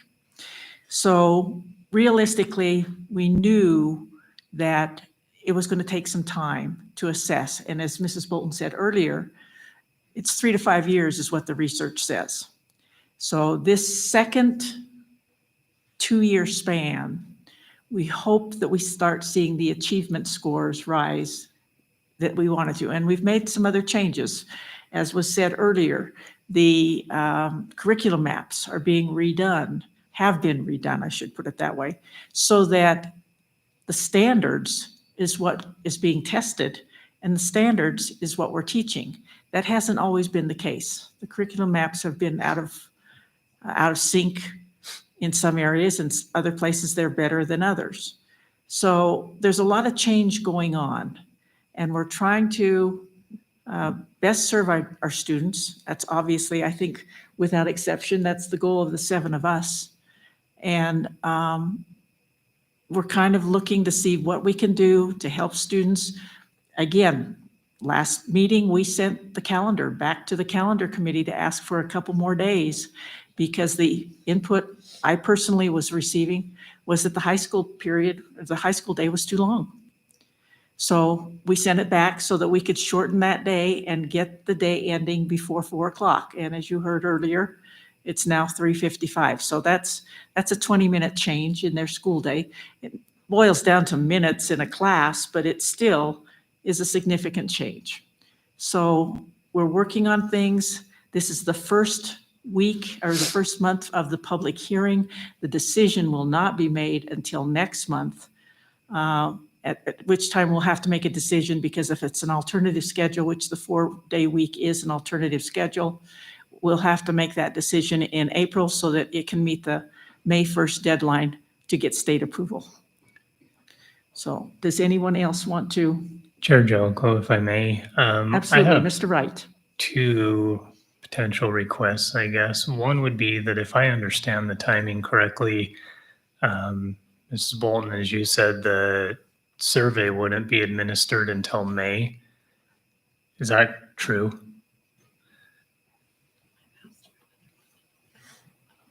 We can administer it whenever the board deems necessary. We did it at the end of the year, at the very, I think it was like the last 2 weeks of school last year, because we knew that the question about the 4-day week was actually going to be coming to you guys earlier, so that we knew where to go with the calendars. So yeah, we were just going to give it at the end of the year again, but we can give it whenever. Yeah, once again, the impacts go multifold here. So I understand what I'm asking, but my request would be that we administer the survey sooner if possible, to be able to have that feedback before the April 11th meeting to make a more educated decision. And also, this might be my naivety here, but I would love to see some data on graduation rates. When we had, prior to the block schedule, when we had the 7 classes a day, is that right there? This would be a 7-day. And potentially, yeah, so again, we've discussed that there are multiple things in play here, and I think everybody recognizes that COVID is one of the points of contention that skews all of our data here to be able to make a good decision. So that's going to be difficult no matter what we do. But yeah, so Ms. Cochran just pointed out, but for me, it's helpful to kind of see some of the differentiation on when things changed versus maybe what impacts it had on test scores, as well as graduation rates and so forth. So I was going to request that we put some further data on those. Maybe for me, it would still help to see those on YTOP data and so forth to really understand, you know, as everybody's pointed out, it's pretty difficult to say where's the problem and where's the solution. And there's a lot of things going on. So just the more and better data we can get, the survey results, and some of that would be helpful. Chair Jellicoe, Mrs. Bolton. we do have the longitudinal data ready and available, so it's pretty stagnant, actually. We didn't see the big dip in achievement like a lot of 4-day weeks do, like that kind of initial year. Ours is still kind of stayed stagnant, so we'll see where it goes. But we have that, and that's readily available. We could, email it and also show the board at the next meeting. That's not a problem. Further comments? Thank you. Superintendent McGovern, did you have something? Chair Jellicoe, I was just going to address Trustee Wright's question about the survey in May. The survey can be given at any time, but last year in May, the reason the survey was given so late was because by July 1 of every calendar year, the district has to submit an update to the Wyoming Department of Education, and we placed that later in May due to all the changes that we had, but we also wanted to be able to provide the most current data in that update to WDE. But we can give that whenever. If the board chose at the April meeting to continue with the 4-day week, we would need to use some survey data whenever the board deems that necessary to be given, and then again update that by July 1 to WDE. But that's the reason why it was late that first year. Thank you. Further public comment? Sorry, Chair Jellicoe, can I ask one more thing? Sure, Mr. Wright? On the survey, I would like to see a clarifier on the parent and staff submittals on whether they're K-6 primary or secondary, K-6 or 612, if that's possible. So we have the data here as a total parent K-12, total staff K-12. I'd be interested to see a breakdown between the two if we can. Thank you. Further discussion from the board? Seeing none, we'll go ahead and move on and close the public comment for the public hearing. And I'd entertain a motion to suspend or to go back into the regular board meeting. So moved. It's been moved by Mrs. Summers. Is there a second? Second. Second by Mrs. Schumacher. Okay, so we are back now in our regular meeting. Item number 8 is the superintendent reports, nutrition services update. Good evening, Chair Jellicoe, Board of Trustees, Superintendent McGovern. My name is Angie Aramusby. I'm just going to go over a few things going on in nutrition services. One of the first things that I want to discuss is the meals served. Pre-COVID in 2019 to the middle of March 2020, breakfast numbers were 74,282, and second chance breakfast was 11,454, and lunch was 248,221. So again, that's August through March of the 2019-2020 school year. I'm not going to go through all of the year with COVID because we had free meals and we had just a substantial amount of increase in our meals. But what I would like to focus on is the increase in breakfast participation, both at the first breakfast and the second chance breakfast compared to pre-COVID. Because again, meals were free in between now and then. So we're back to paid meals.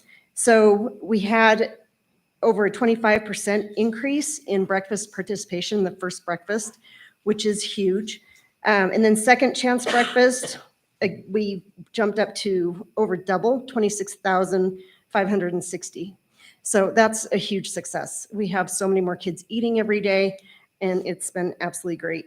Lunch, part of it as well. Here's the other thing. We have had a decrease, as everyone knows, in student enrollment. With lunch, it does cost more for lunch, so that could potentially be part of the reason why our lunch numbers aren't near as high as I would like them to be. But as I'll mention later on in one of my slides, we're always looking for new ways.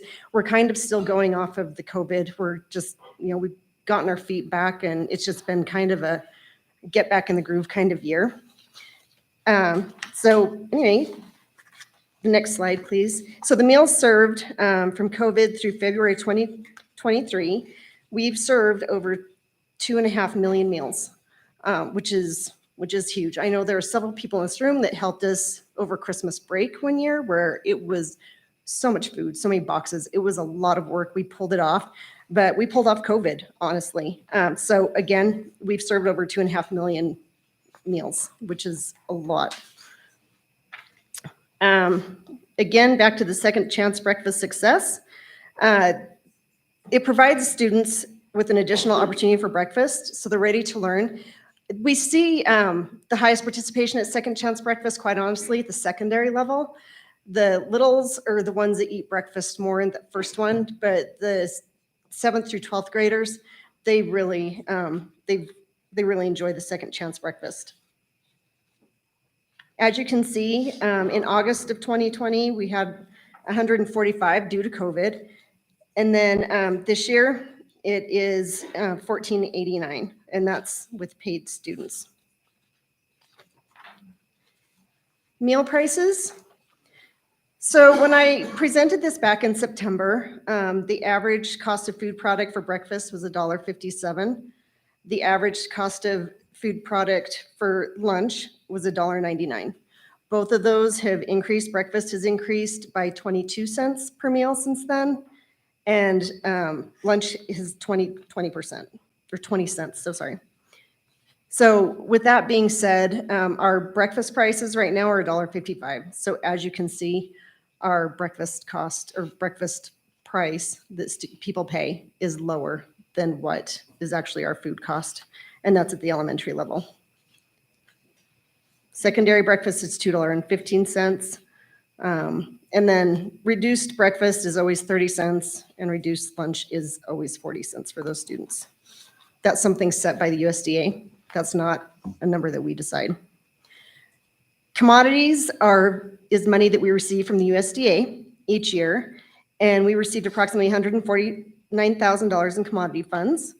A portion of those funds are utilized through the Department of Defense, which is those are fresh fruits and vegetables that we receive each year. And we utilize those commodities every single year. The students are really enjoying the fresh produce that we serve mostly. We serve fresh produce at breakfast and lunch every single day. So another commodity funds that we received supply chain funds.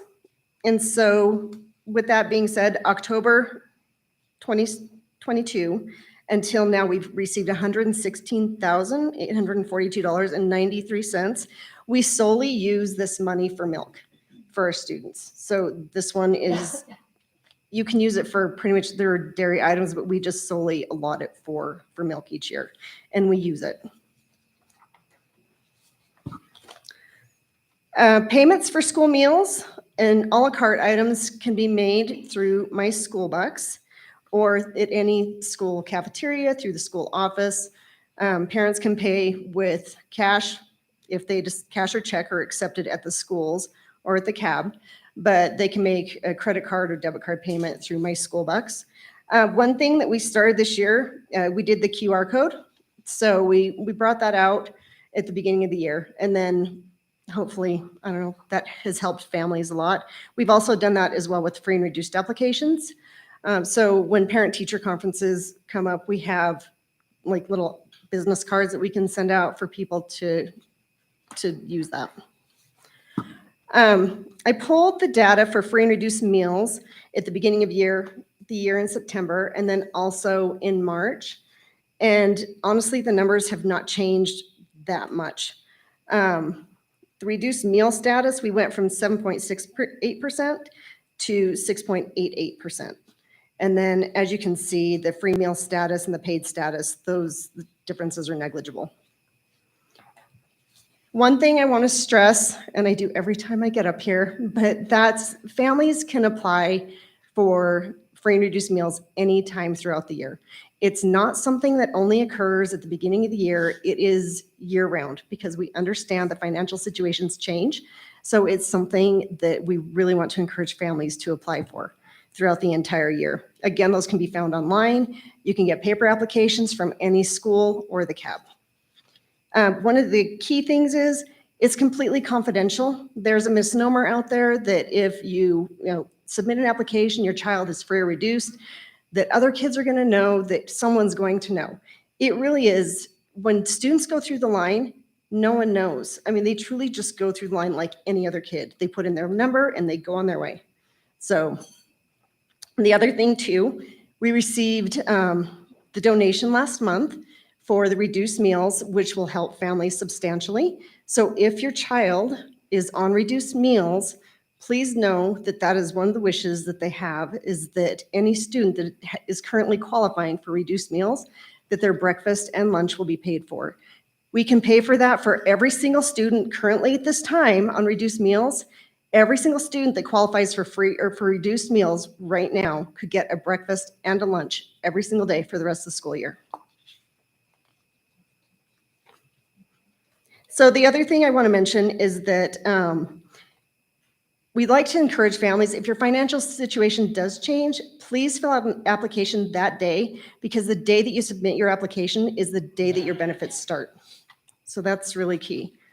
They're responsible for any balances prior to that, but the day that the application is received is the day that they'll receive those benefits. Another thing is each cafeteria has a share box or a share bin. So after the students go through the line, if they have something on their tray that they don't want, they can put it in the share bin. any student can go up and grab something from the share bin. It's free for all students. The USDA regulations require that the cashier must be at the end of the serving line. So with that being said, kind of back to the share box, with offer versus serve, students are allowed to decline some of the foods offered in a reimbursable lunch or breakfast. Offer versus serve is less food waste. It's cost savings. Students eat better when they're allowed choices. And for lunch, they're required 3 out of 5 components. So this is really small. So I actually, if you want to go to the next slide, please, Zach. So a student must have for lunch at least 3 of the 5 components. So that's milk, a meat or meat alternate, grains and breads, vegetables, and fruits. And they're required to take a minimum of a ½ cup of serving of fruits and vegetables. So with the next slide, the top one, that is actually a reimbursable meal because there are 3 components with that. You've got your meat alternate, a grain, and a fruit. So a student could potentially walk away with a lunch that looks like that. We don't recommend that, and we don't really like to see that, but that would be acceptable for a reimbursable meal. The one on the bottom is what we'd rather see, where a student does take all 5 components of their meal. So there's 2, just to give you an example of what those look like. The next thing is the USDA is currently proposing new guidelines for sodium. So the new proposed breakfast sodium guidelines, the top box, the top table is what is currently in effect.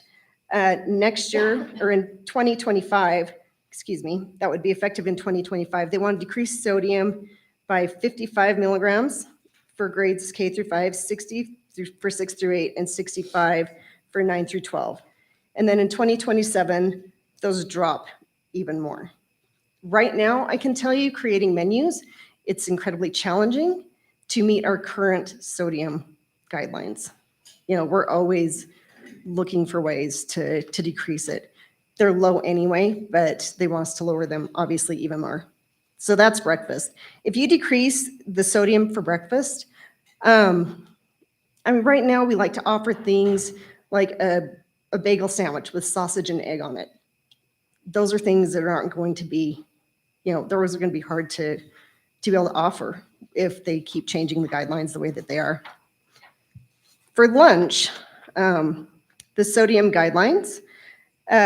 So in 2022, so they want us effective July 1st of this year, they want us to decrease it by 120 milligrams. And then by 2025, 230 milligrams, 330, 2027, and it's 810 milligrams for elementary kids by 2029. Again, the food's going to be tasteless at this point. It's going to be very challenging. I'm all for children eating healthy, but at the same time, there comes a point where you want kids to eat. And if there's no flavor, they're not going to be eating. So the next one is proposed sugar and milk guidelines. For sugars, the proposed base limits for grain-based desserts, cereals, yogurts, and flavored milks, effective in the school year 2025-26. Weekly added sugars limit that must average less than 10% of calories per meal, and that would be effective the school year 2027-28. Milk, they're talking about taking away the flavored milk for elementary kids. That's one of the things that they love. I forgot, I was talking to Kelly about it. So it's kind of interesting though, kids with packaging. So they changed the packaging on the skim milk just recently, and the kids did not like it at the beginning of the school year. Once they changed the packaging, the kids were like, oh, new milk. So they are drinking the skim milk more so than they were at the beginning of the year. So it just all depends on how you market things as well. So we have had a huge increase. We honestly, we've had to up our skim milk orders every single week. So that is a good thing. But at the same time, I don't think it's right to completely take away, you know, flavored milk for the little ones as well.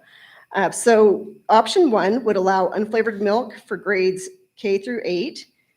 Excuse me, I was wrong with that. So it's K through 8 that they're thinking about, and allow flavored and unflavored for grades 9 through 12. Option 2 would continue to allow flavored and unflavored milks for grades K through 12. So we're hoping for option 2. Again, with proposed sugar guidelines, the biggest thing is no more than 6 grams of sugar per dry ounce. Yogurt is the biggest thing. They're trying to decrease the sugar or the yogurt that we offer that has sugar in it. And then again, flavored milk. So here's the thing. I put on here, and I'm going to be sending out a parent square as well. Written comments on this, you can send to the USDA. I have the link up there, but again, I'll be sending out a parent square encouraging families to contact the USDA to vote against this. Again, our meals are healthy right now. I mean, I think we can always do better unless we have, chefs in every kitchen kind of thing, which is just not possible at this point. But truly, our kids are getting whole grain, they're getting healthier meals at school. They truly are. They're offered fresh fruits and vegetables every single day. Their school meals are actually very healthy. Okay, oops. So on to vending machines. We have 22 total, 2 at Black Butte High School, 10 at Rock Springs High School. Junior high has 6, the Satellite High School has 2, and Farson has 2. We've had some issues with the vending machines at the junior high. I'm actually meeting with one of our sales reps tomorrow. The beverage machines that are there, they're not vending the way that they should. So just so you know, I'm meeting with him tomorrow afternoon to try and get those worked out. We have had we're waiting for some parts for others. So my point in telling you this is if you see some that don't look like they're fully operational, we're working on them. The other thing as well is supply chain issues with some of the products that we put in the vending machines. So we still are facing that as well. So we're always looking for healthy options. They decreased the Smart Snack guidelines for these a la carte items by 30 calories. So they have to be 200 calories or less if they're going to be sold in our vending machines.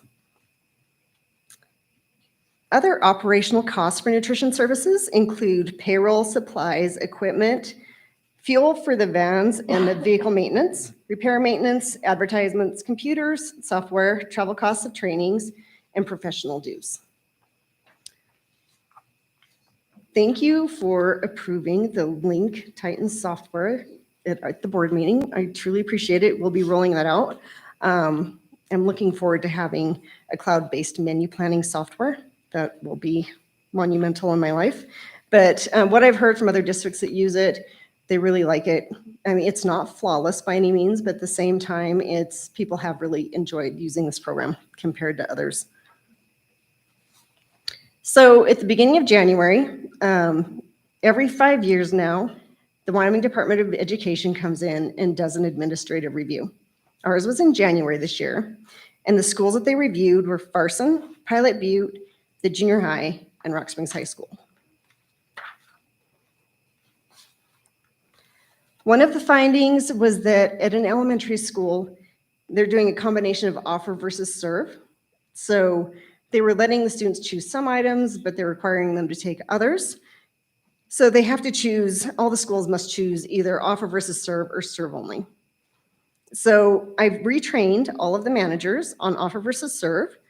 Another finding that they had at the elementary level was that the breakfast at the carts was a little chaotic, but honestly, just working through it with staff and repositioning people and the students as well, and just kind of trying to get them more in a line instead of all of them just hoarding the cart all at once was tremendously helpful. So we had the students go to a specified side of the cart and they made a single line, and that worked really well. Production records, training has been completed by staff for consistency district-wide. With that one, we have a lot of new staff, and it's a lot of documentation that staff have to do. They're doing well, we just needed to tweak a few things on it. So I've trained all my staff on that. Another one was the on-site monitoring form. For every question marked no, a corrective action must occur. Some of the questions on the on-site monitoring form say, when using a NAMR checklist in the lunchroom, is it coded in such a way that is obvious to others that the student is receiving free or reduced meals? So those are just to give you an example of when, you know, it might be marked no. It's nothing serious. It's just, there's some questions that are like that on there. The wellness policy, we will be meeting with the wellness committee. I'll be setting something up.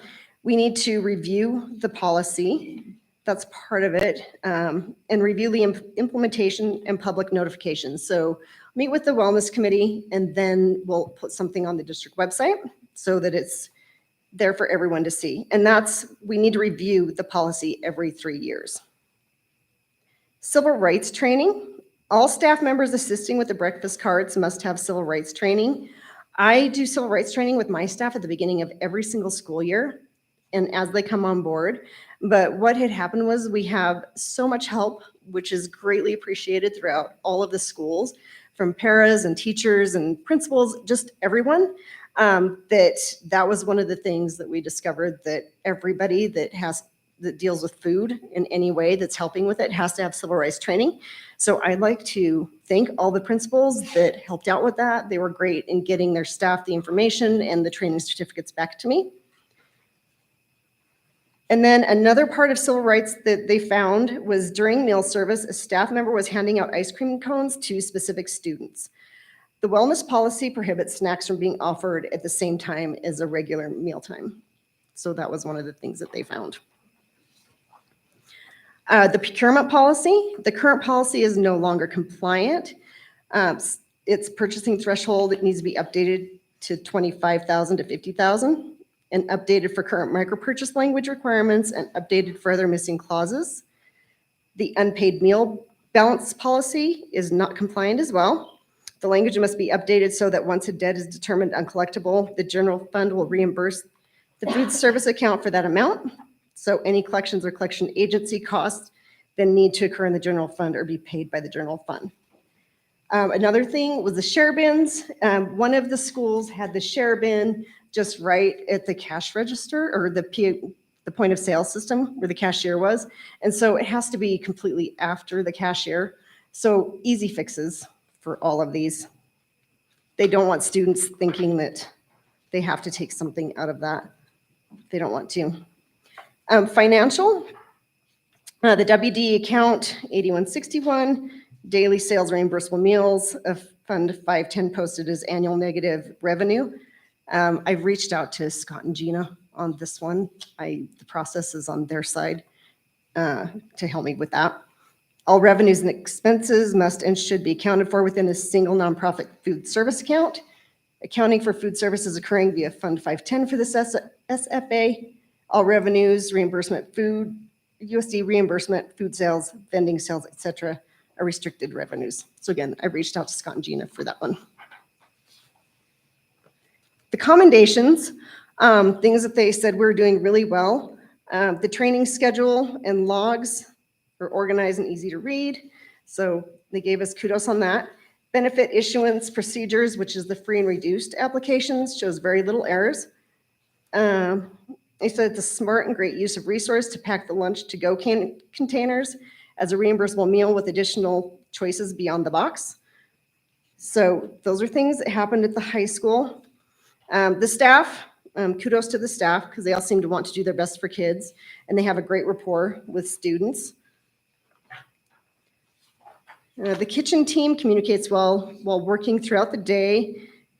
Manager has very thorough production records. So back again, we did have a finding on that, but obviously, you know, just a little more training with some new staff and we've got it all covered. So anyway, this one manager, she included all the information. She went the extra mile on it. The utilization of breakfast carts is doing a great job of expanding to reach students. And then staff were very receptive to changing the layout of the line to improve flow through the service line. And the crew seems to follow HACCP principles very well. Proper hand washing and glove use was seen. Also replacing utensils on salad bars between groups. And then I have to do a shout out. This one's for Joe in Farson. Brilliant use of a meal sign up to reduce production overages. So she does a great job with her menu boards. So again, back to the wellness committee.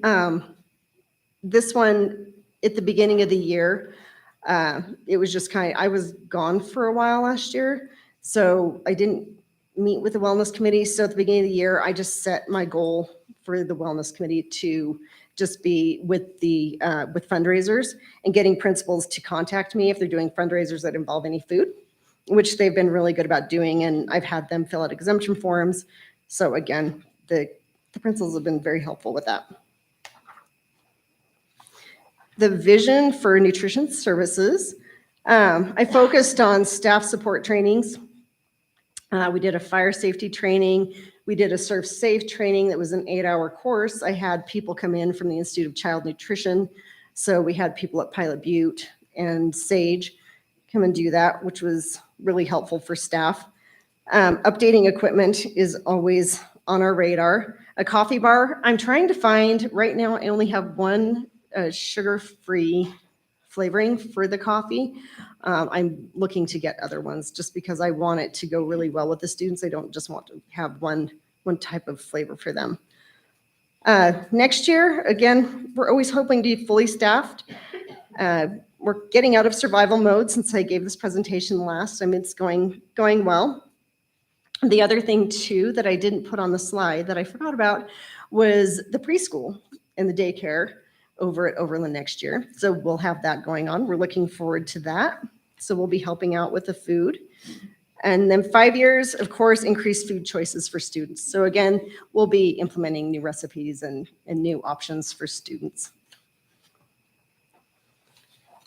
So as always, we're always seeking applicants for assistants and substitutes. It's a great way to earn money while kids are in school. Weekends or holidays are off and they have the same schedules as students. There's just a few trainings throughout the year that might be on a Friday, but other than that, they typically have the Fridays off with their kids. And plus they're done so they can take kids to after school activities as well. So I just have to say I have an outstanding group of staff. They work really hard every day to take care of the kids in our district. And I can't thank them enough. FFVP, I met with the PE teachers on Friday, and that's going really well. The students seem to be really liking that. And the other thing I want to say is thank you to everyone who has donated. There are so many people this year that have donated to the program, and it's truly helping students that really need it. So thank you to everyone out there that's donated. And questions? Questions or comments? I'd just like to emphasize that we do belong to a Southwest Wyoming Coalition. Yes. So that we are grouping with other districts in our area to get the advantage of bulk pricing. Yes. So we're trying to get, that's one of the things that we're doing to try to keep the prices down. Yes. So I would mention that, and I will echo you again and plead with parents and guardians out there. If you think that you might qualify for the free and reduced, please take the time to do the application. I mean, I've been in education for a long time, and I remember when students who were on free and reduced had different colored tickets and things like that.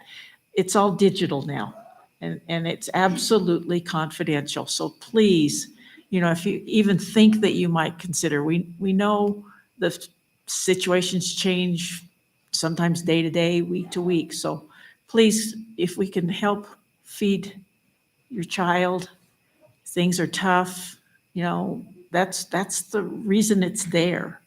And so please consider that. And again, something I didn't mention, I said this at the last time I spoke as well, but another thing to stress is they get one, if they qualify for free meals, it's one free breakfast and one free lunch every single day that they're in school. So it's not one or the other, they get one free of each. And again, with the donation with the, that we received for reduced meal prices too, I mean, those students would be covered for the rest of the school year as well. Any other questions, comments? Thank you. Thank you.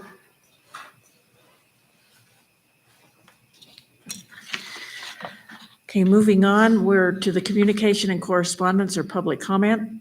If a member of the public initiates specific complaints or charges against an employee in order to protect the employee's rights to privacy and due process, the board will only hear those complaints or charges in closed session. The board encourages concerned individuals to file complaints using the appropriate district complaint procedure and appropriate forms, which can be obtained from the district's website. As per policies B, DDH, and KD, please limit your comments to the board to one time. If your comments have been previously submitted in writing, please refrain from addressing the board a second time. Policies B, DDH, and KD continue to state, questions asked by the public shall, when possible, be answered immediately by the chairman or referred to staff members present for reply. Questions requiring investigation shall be referred to the board or administrative staff for consideration and later response. Okay, I have received no written public comment, so is there any in-person public comment?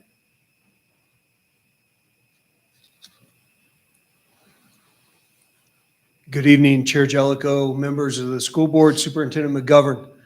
I wanted to start tonight out with, I got a little notice on Facebook. It says, wise man once said, be careful who you let on your ship because some people will sink the whole ship just because they can't be the captain.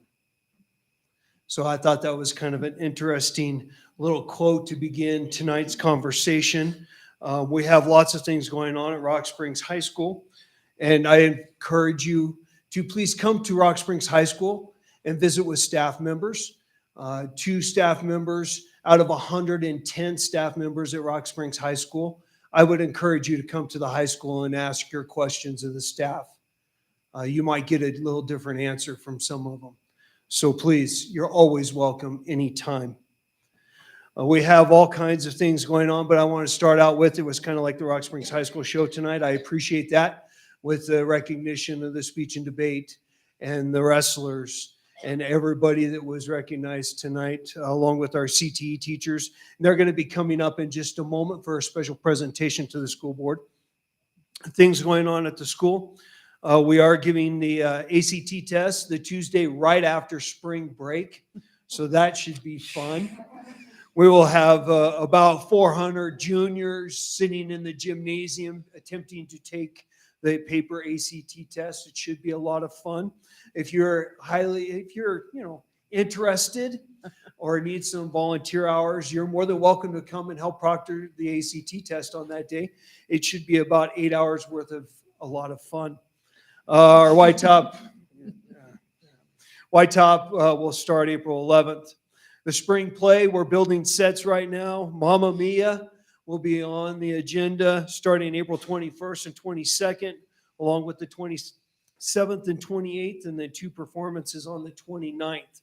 So our drama production and our musical is going very well. We hope to see you there. We are starting our job shadow options that we are looking at for this spring, and then starting off in the fall. We start on March 31st with our own students, with our own teachers, going out and shadowing our own district sections, whether it be technology, automotive, with the bus barn, with Dan and the construction crew. We're very excited about this opportunity, so we're going to start that job shadowing on March 31st. Credit recovery is still going strong. We have 3 days remaining on our credit recovery, April 21st, May 5th, and May 19th. So we're still trying to get those credits earned. With athletics and activities, we just completed the state speech and debate competition this weekend. These students were not recognized tonight because we couldn't get it in quick enough. But Clarine Luzmore was state champion in extemporaneous speaking overall and in 4A, quarterfinalists in public forum and debate, all state. Dawson Fenton, second place humorous interpretation overall in 4A, semifinalist in dramatic interpretation, all state. Hallie Cousins, third place informative speaking, overall in 4th place, 5th in the program oral interpretation, all state. Sienna Bennett, 6th place in extemporaneous speaking, quarterfinalist in the public forum debate. Skyland Harmon, semifinalist in the informative speaking. Sophia Cousins, semifinalist in original oratory. and Bailey Anderson advanced to the congressional debate finals. So we had a great showing at the state speech and debate tournament that was held in Cheyenne this past weekend. March 17th, just right around the corner, our spring sports start with soccer in Gillette, softball in Cheyenne, and track, if we ever get a track cleared off. I was watching the cameras at the high school on Friday, and all of a sudden the football field went to green to white. And then when we got there this morning, it was back a green. So, but our track is still covered in a lot of snow. But we are looking at hopefully competing on March 18th for track. Our first home soccer match versus Star Valley is on March 24th. The snow should be melted by then. First home softball, that I don't know if it'll be clear enough, but we are supposed to play Natrona on March 24th. Home track meet is April 15th. And then, of course, prom is on April 15th as well. And next, I'd like to bring up Mr. Cody Parentoni, Mr. Weston Cockley, Ms. Jordan Nursbaumer. Just this week, we were granted a license through the University of Wyoming as artisan craftsmen for Rock Springs High School. And with this, we have started our own little organization known as Sawdust and Smiles, an organization created by Mr. Parentoni. I'm going to give him a chance to explain not only that, but our Little Skills program. He brought some examples of little skills while we hand out the gifts for the school board tonight. So I'll turn the microphone over to Mr. Parentoni. And okay. There you go. Good evening, Superintendent McGovern, Chair Jellicoe, and the rest of the board. I appreciate the certificate tonight on Little Skills, but I wanted to explain what the program does and what it is. With the help of Linda Carter and Lisa Plant and Jody. Sorry, I'm not good on names. I'm not the best on woodwork either, but I'm good at names. Don't mind the Band-Aids. You still got 9. We're good. Okay. So what we do is we go to all the 6th graders in the district. We piloted this program last year at Eastside with Mrs. Searle, and we take these little kits to all the 6th graders, and they get 2 weeks to go home and build them. And they're just little wooden kits from Dollar Tree. There's airplanes and helicopters and stuff like that. Thank you so We much. go pick them up. After we pick them up, we grade them, and the top 20 winners get to come to the wood shop at night and build a gumball machine with the help of Mr. Provisor, Mr. Buell, and Mr. Potter. So we all get to build these gumball machines. So that's our Little Skills project. The 6th graders get to build this. Now, what we just handed out, you guys are the first recipients of our Wyoming Cowboy license plate charcuterie boards that we are going into business with. Okay?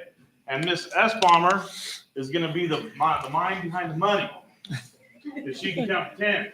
Okay? You leave me out of the money. Right? So, if you look at the back of the board, you have our logo on there, and our lead designer was Riker Elkins. So we received a grant, workforce discovery grant a year ago, and we received a CNC router and a laser engraver. And this board, we use both tools on this. So on the front, where the gold is for the Wyoming license plate, that's a computer program through, not Lightburn, but what's the other one called? Oh, VCarve. So we go to VCarve, and he designs and tells the router what to do on the front of the license plate, and he carved out a pocket hole, and that's where we poured gold epoxy in, and then we let it dry, and then we poured clear epoxy on top of this, and then we're going to try to go to market and try to sell these to all 23 counties in the state. It's going to be part of our construction program where we're doing construction and manufacturing. So that's what we're trying to do to raise money for the shop, have our own fund, and do stuff like that. So Ms. Esbaumer is going to work with QuickBooks. Yeah. That- So we yeah. QuickBooks. Yeah. Earthbomber, whatever. I call her Jordan. Cody, I feel you. Yeah. Right? It's Jordan. That's what it is. So I'm going to be working with QuickBooks. For the accounting side of this things, doing different things with FBLA. We'll have our officers run the QuickBooks and know how to use it. They'll have to know what percentages that we have to give back to the University of Wyoming, 8%, and what percentages go to each department, depending upon which department is giving us stuff. So right now, we're going to start with these. We'll also be doing stuff with Mr. Cockley in his auto shop too. Stephanie just told me tonight that we can actually get payment through our Parent Square, so people can use their cards and stuff. So that was one thing that we were trying to really figure out. So we're kind of just in the baby stages of getting this going, but we do have some nice plans. A lot. Remember, 9 fingers, right? At this time, the price is not open. We are evaluating the current market situation and doing market research in regards to this. There will be an order form that will be shared throughout the district for these, but we only have one machine, so it could take a little while. And employee discounts, well, it'll be dependent upon, but the options are unlimited in regards to this. So that is a black walnut board with gold epoxy. We can do any type of wood, any type of color, any number in front. We can do up to 10 digits or the next. Danielle, it was tough, okay? We messed up quite a few on yours. Your board would be very expensive. My maiden name is Moore, so I feel you. So, I asked Amy, should I put Steelers? And she said, no, she's a Packer fan, so. Yeah. It's kind of it's a thing that kids really like to do. Riker really worked hard on trying to get that developed. You had to do a cut path. We had to put 2 different router bits in, and we had to pocket it and cut it. We ruined a bunch before we got it figured out. We still have some hiccups, but Mr. Cockley helped out a bunch as well because he's in the younger generation on the computer. So I'm more of a wood guy, but they helped me out, got me nailed out, and I can actually do one by myself now on the round. But it's a really fun project. We're going to incorporate in a construction class. The Woods kids can still build one if they want to build one in class. But we're going to try to go to market in our construction class and try to get them going and try to sell them. So. And just follow up on that. You can come by the auto shop or the wood shop at any time, or the auto shop. You can come by the wood shop at any time and you can see this in action. It is truly, it's incredible what we're able to do. Also, if you come by the school in our wood shop, we have our first shed that's almost complete for our construction trades class. So that shed, 8x16, double doors, single, 4 windows. It's going to get some electricity. We have a local electrician that's going to come in and show our kids how to wire it for electricity. But yeah, please come to Rock Springs High School. You're going to see all kinds of cool things, not only in wood shop, but in all of our other areas. And I stand available for questions. Don't ask these guys any questions because that wouldn't be good. But I am available for any questions. Any questions, comments? You're welcome. Thank you. Yeah, hey guys, I just want to commend you for doing this. I think it's an awesome program. I think it provides a lot of opportunities for our students in the roundabout way that you're going about this to fund other opportunities for them. So thanks for being innovative. One more thing on those. We haven't really tested them out yet, okay? So I would turn it over and cut on the back if you're gonna cut stuff up on it and then serve on the front. Okay, most people we've made them, they're hanging them up on the wall, they're not even using them, but it's a real simple little project and it's a lot of fun. So if you have any troubles with them, bring them back and we'll fix them up. Well, and this is all part of our attempt at trying to bring our community together, offer real world experiences for our students in all of our areas that this community needs. And this is just step one. Watch out, because we're going to do more. So thank you. Thank you.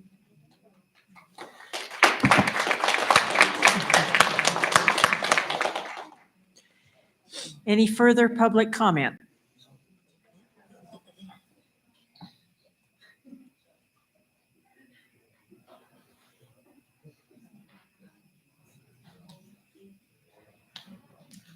Good evening, Board.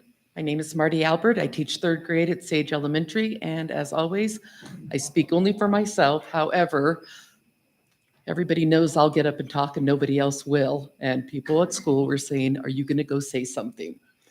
So here I am. So in my classroom hangs a sign that says, "Be part of the solution, not part of the problem." And when I address the board, that is my goal. However, today I do not see a solution. When the staff was surveyed about the daycare and preschool, one important piece of information was not included. The staff was not told that we would lose several Title I positions throughout the elementary schools in our district. Title I serves our most vulnerable, non-IEP students to give them small group experiences where they can be met at their own level. As a teacher at Sage, I have lived through losing Title I. When Sage first opened, we had Title I services. However, when the boundaries were redrawn with the opening of Stagecoach, Sage lost Title I services. Our students, most in need of interventions, had less, and teachers were stretched with extra groups and progress monitoring many students. When Overland and Sage combined, and with the funds used for interventionists, we had suddenly 3 Title I teachers and an interventionist. With so much help, many more students are meeting in small groups daily. The preschool, serving the children of district employees, will not be serving the same category of students currently served by Title I. The students at the preschool will come from literacy-minded families supporting the education of their children. I'm not against the preschool. I simply wish it wasn't funded at the expense of so many other students. Thank you.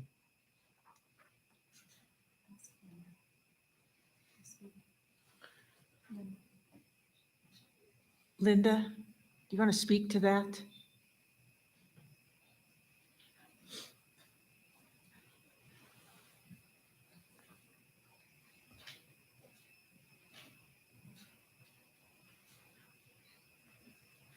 Good evening, Chair Jellicoe, Superintendent McGovern, and Board of Trustees. I would be happy to address that the comment that was made. There have been some changes within Title I that have occurred, some in part, well, most in part due to some of the changes in the number of students that the district is and will be serving for next year. There is also the ability within the Title I grant to also serve a preschool, not the daycare side, but the preschool side.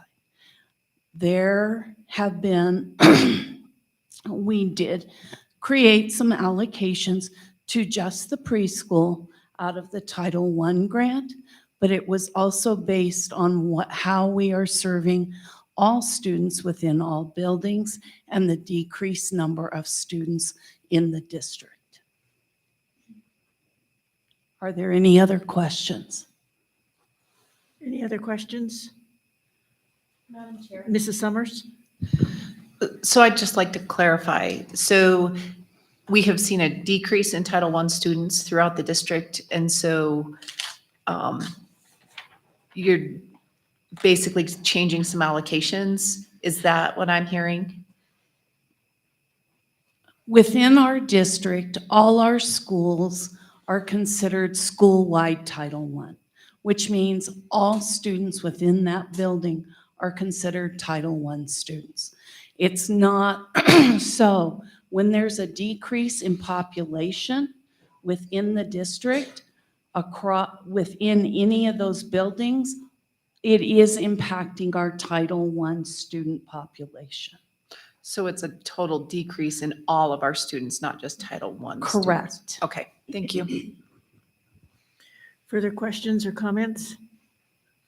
Thank you for that clarification. You're welcome. Further public comment?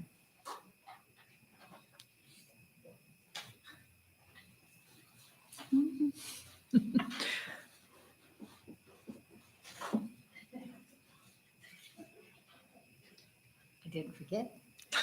By the way, it's very lovely in here, except for the cellophane wrap. Yes. Yes. Right? Okay. Good evening, Chairman Jellicoe and Superintendent McGovern and trustees of the board. My name is Cheryl Notman, and I'm president of the Sweetwater Education Association, and I'm here to open negotiations for this spring.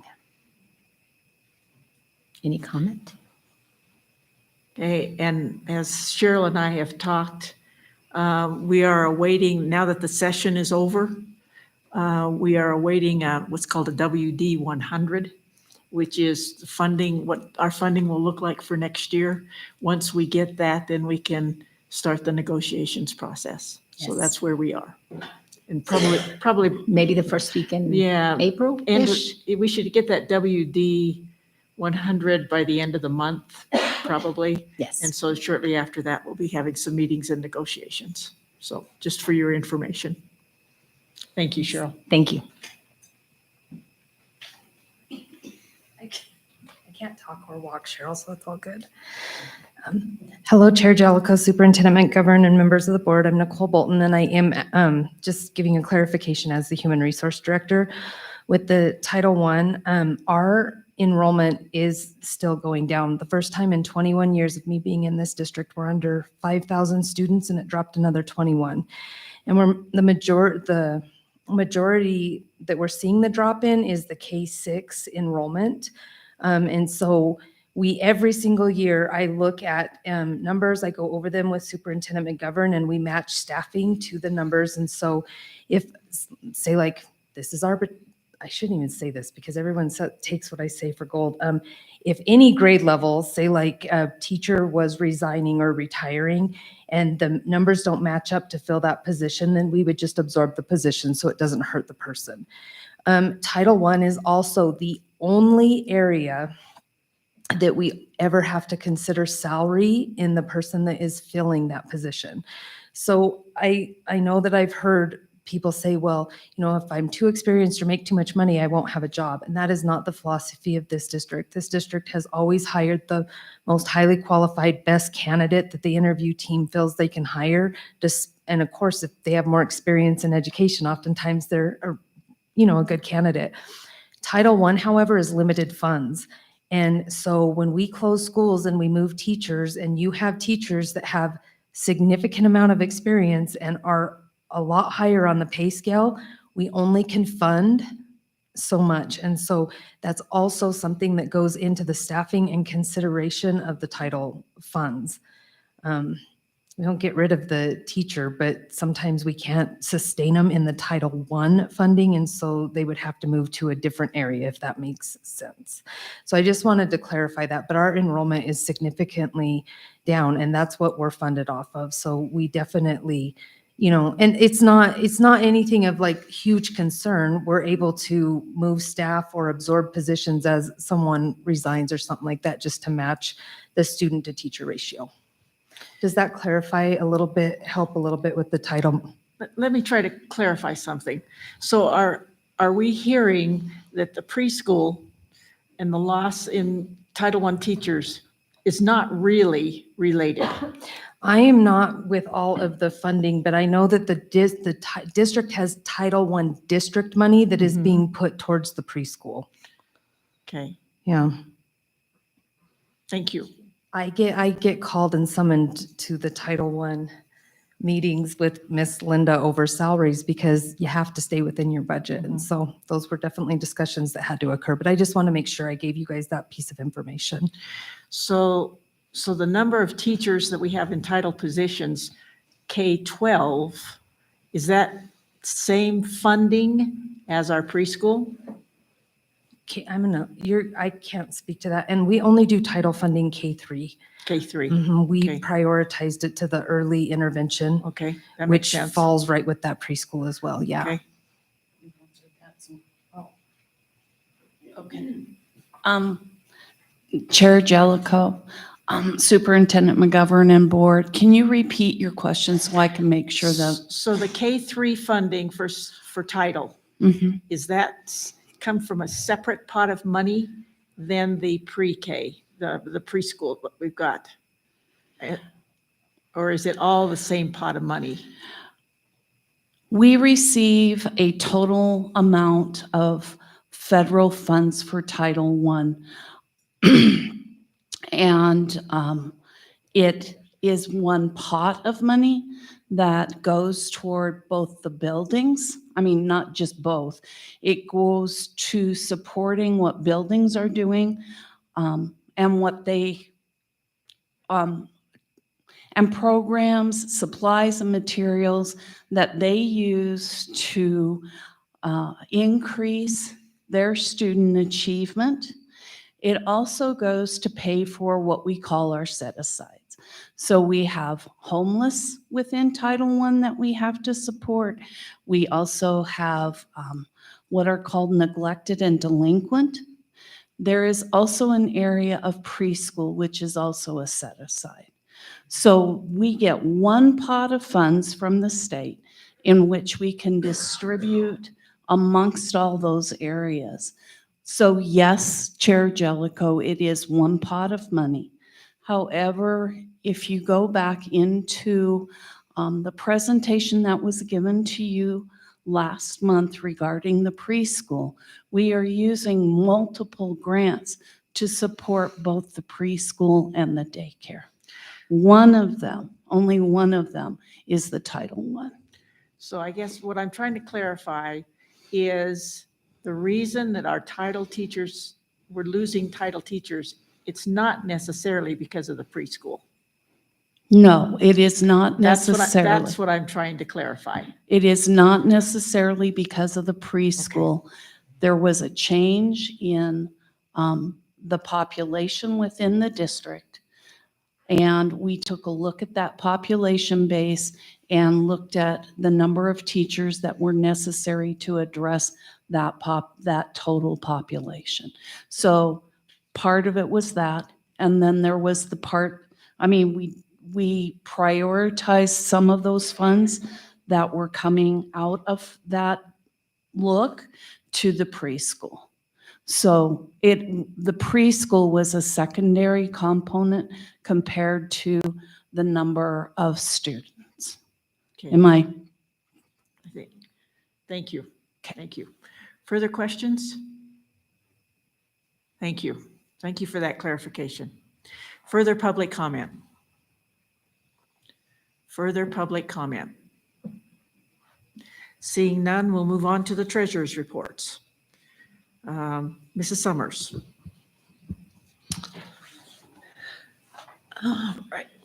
For the general fund treasurer's report, month of February 2023, our beginning balance was $31,801,952.81. Revenues received during the month were $6,891,605.85. Less the warrants written during the month of $9,111,352.69, leaving us with an ending cash balance of $29,602,720.28.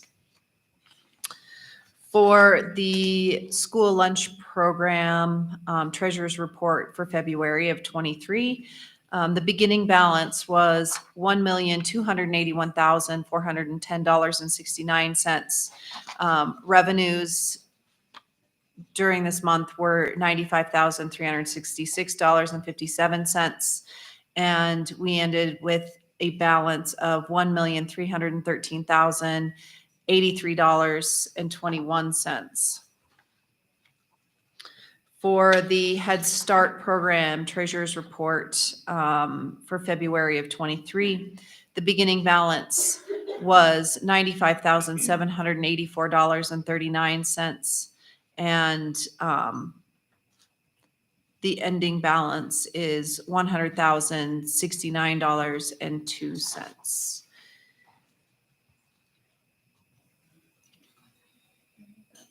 Yeah. Approval of the district warrants. Let's stop. Oh, Okay, sorry. yeah, let's have a motion to approve the treasurer's report. It's been moved by Mr. Wright. This would be the general fund, the school lunch, and the Head Start.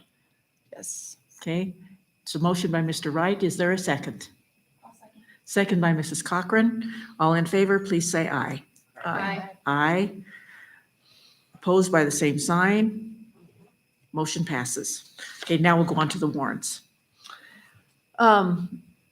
For the district warrants, checks number 157851 through number 158545, totaling an amount of $5,719,262.51. And that is the warrants. Do we have the payroll numbers as well? Payroll numbers 129288 to 129308 in the amount of $34,649.49, and numbers 779015 to 780394 in the amount of $2,862,652.52. Okay, is there a motion to approve and release payment of the district warrants? So moved. It's been moved by Mrs. Thompson. Is there a second? Second. Second by Mrs. Schumacher. Discussion? Anyone?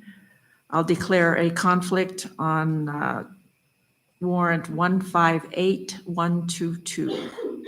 Anyone else? Okay, all in favor, please say aye. Let's see, we need a motion. We have the motion. We have a second, so we just need to pass it. All in favor, please say aye. Aye. Aye. Opposed, no. Motion passes. Okay. Moving on to the new non-certified position. Before we do that, I want to see if Truann is going to hang with us some longer, or if I should get going. that's what I'm asking. Appreciate your comments tonight, staying with us and so forth, and good luck with the rest of your year. Thank you. Thank you very much. Thank you guys for having me. I appreciate it so much. Well, you're very welcome, and we appreciate the input.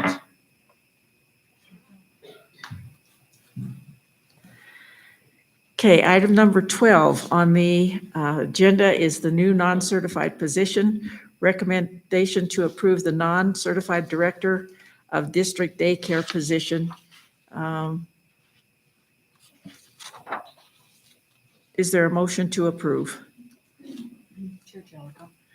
Let me get the motion first, and then we'll have the discussion. Okay.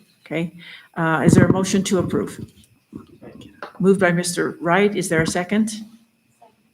Second by Mrs. Cochran. Okay, discussion. Superintendent McGovern. Sure. In the original presentation for the daycare and the preschool, in addition to our Head Start preschool classes, one of the positions that we were going to need is a director of the daycare. And when you take a look at last month's presentation for that, we had originally planned for that to be a 10-month certified director position, a different director position, not on the level of director of transportation or nutrition services or facilities, those kind of things. This is more focused on within the School of Overland. One of the things that we noticed when we put the job description together, we also compared that with the Department of Family Services, a job description that they use within an early Head Start program. And so as we were working through that process, this position here, a certified endorsement from PTSB is not needed for this position. And so that's why trustees, when you pull up the job description, at the top of it, it will tell you that it's a classified personnel job description. So still a director, 10-month, full-time, but a little bit different scope than what we had originally planned. And I think that's really important to get out there in the public. Thank you. Any other questions, discussion? All in favor of the recommendation, please say aye. Aye. Aye. Opposed, nay. The motion passes. Okay, we're on to the consent agenda. All matters listed under the consent agenda are matters about which the board has governing policies, implementation of which is delegated to the superintendent. They will be enacted in one motion in the order listed below.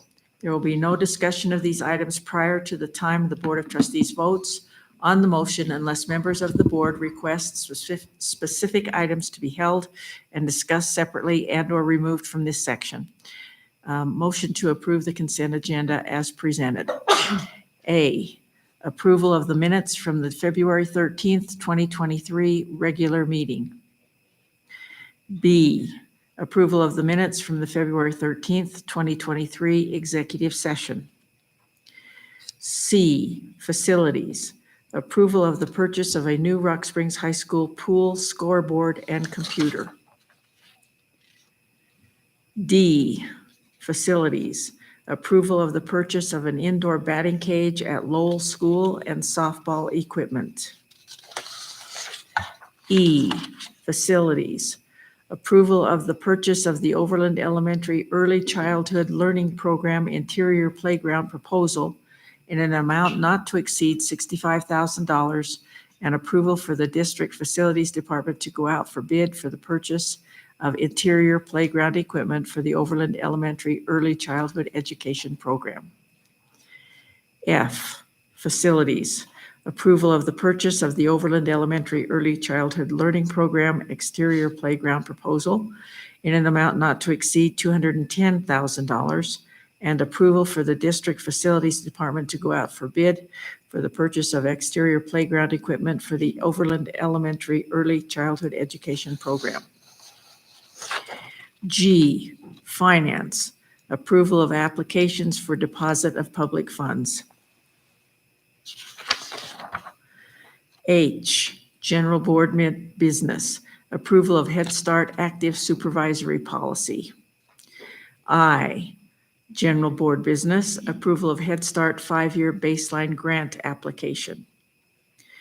J, general board business, approval of the purchase of yearbooks and associated support pieces for Rock Springs High School for 2022-2023. K, human resources, approval of personnel recommendations.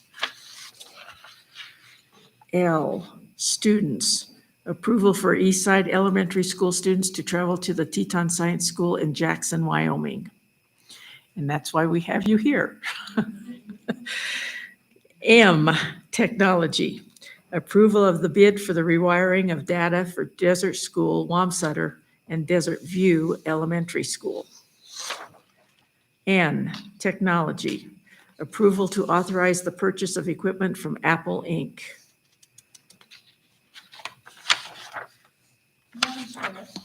Yes.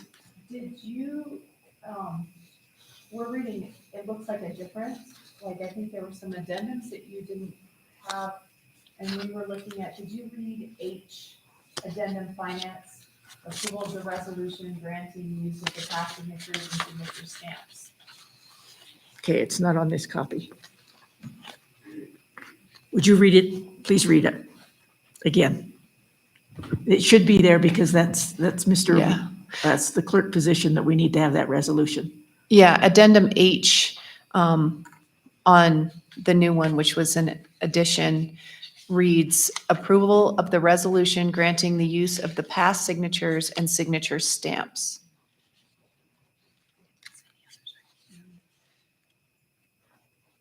And then I think, other than that one, you Okay, read all the then there rest. were, okay. That one was probably inserted and then the others are follow after that. Okay, so we Yeah, do need to and have that, so they- yeah, we do need to have that resolution one in there. Okay, yeah, and I think the others were just all shifted up, so the Okay, letters didn't okay. match the. Okay, all right. Yes, that H needs to be in there. Okay, so hearing none of them held, is there a motion to approve the consent agenda? So moved. It's been moved by Mrs. Summers. Is there a second? Second. Second by Mrs. Thompson. All in favor, please say aye. Aye. Aye. Opposed by the same sign. Hearing none, motion passes. Okay, item number 14 is the American Rescue Plan, the ARP. Approval of the American Rescue Plan, the Safe Return to In-Person Instruction and Continuity of Services Plan.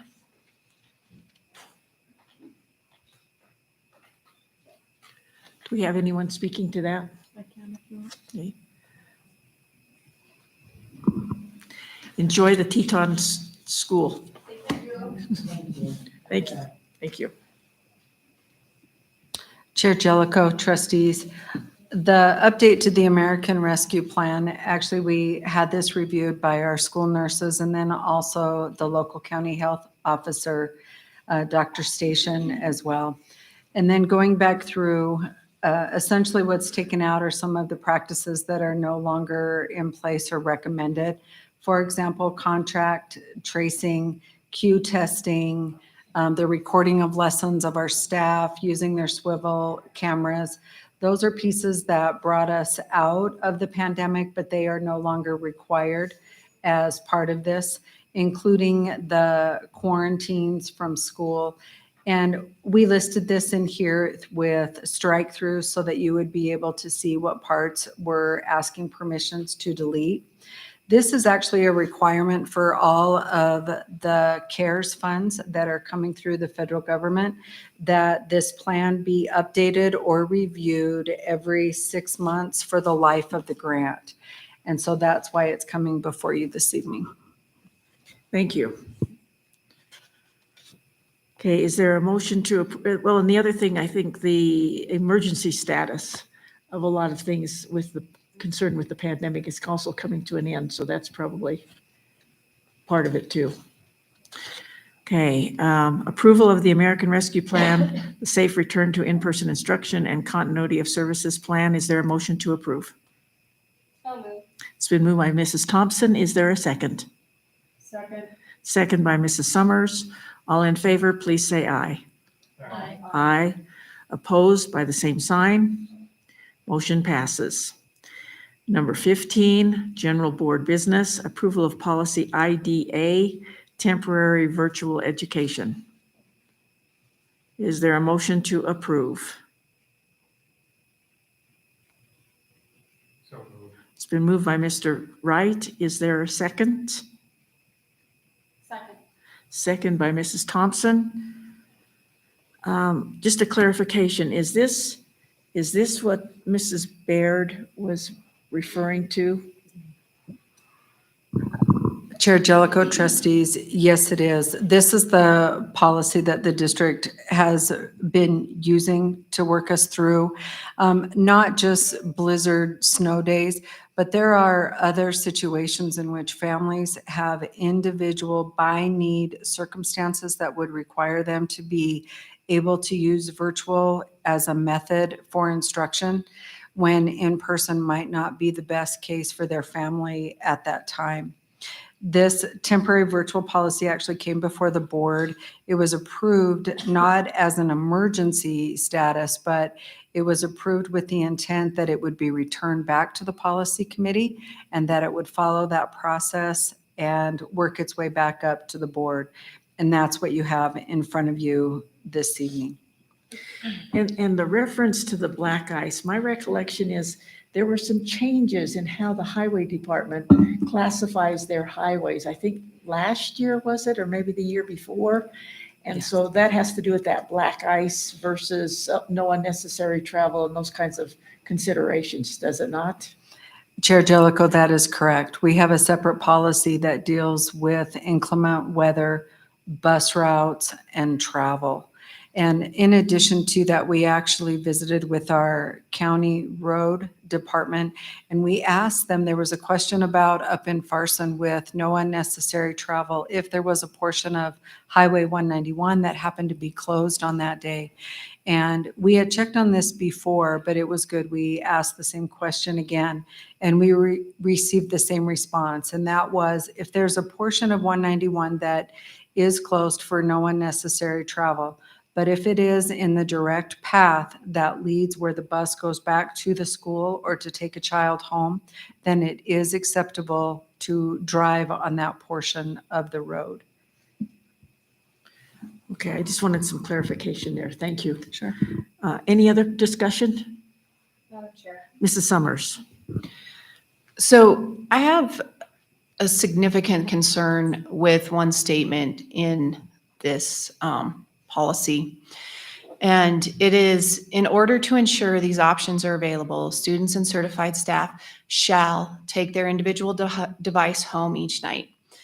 And I have a concern with that, and I'm going to frame it mostly towards our K-8 students, but I also have a concern about that with our high school students. So I did some research and I looked up the American Academy of Pediatrics guidelines on screen time and screen use.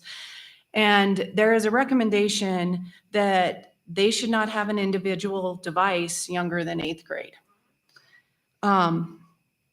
So there are some pretty big concerns, I think, with the amount of use of these devices our students are using, and I'm talking about kids in general. And so there are, they've found there's a lot of research out there that shows that there is a decreased amount of sleep with increased use of screen time.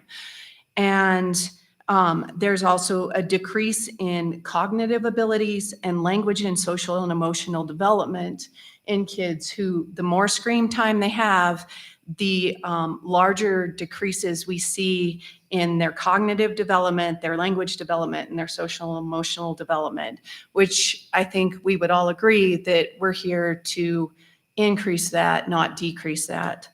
The recommendation for 5 to 17-year-olds is that generally they have no more than 2 hours a day outside of homework on a screen, and that's all screens. That's not just computer screens. And, you know, they're spending more time throughout the school day on screens. And then when we send them home with screens, we're sending them home with a device, and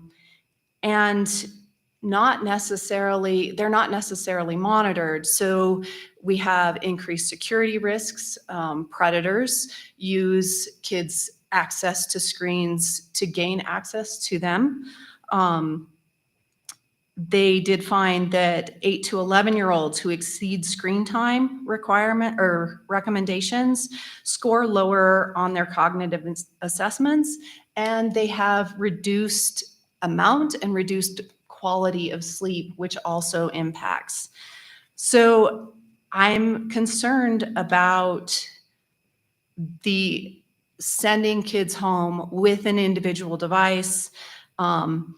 It's not necessarily being monitored, and it's difficult for parents to monitor. One of the things that is suggested by a number of professionals, security and health-wise, is that if your kids are going to be on a screen, it be visible and, you know, in a public space of your house, not something that they can haul off to their bedroom and hide under the bed with. There was also a recent email that went out to our district staff and with a survey about K-6 use of YouTube.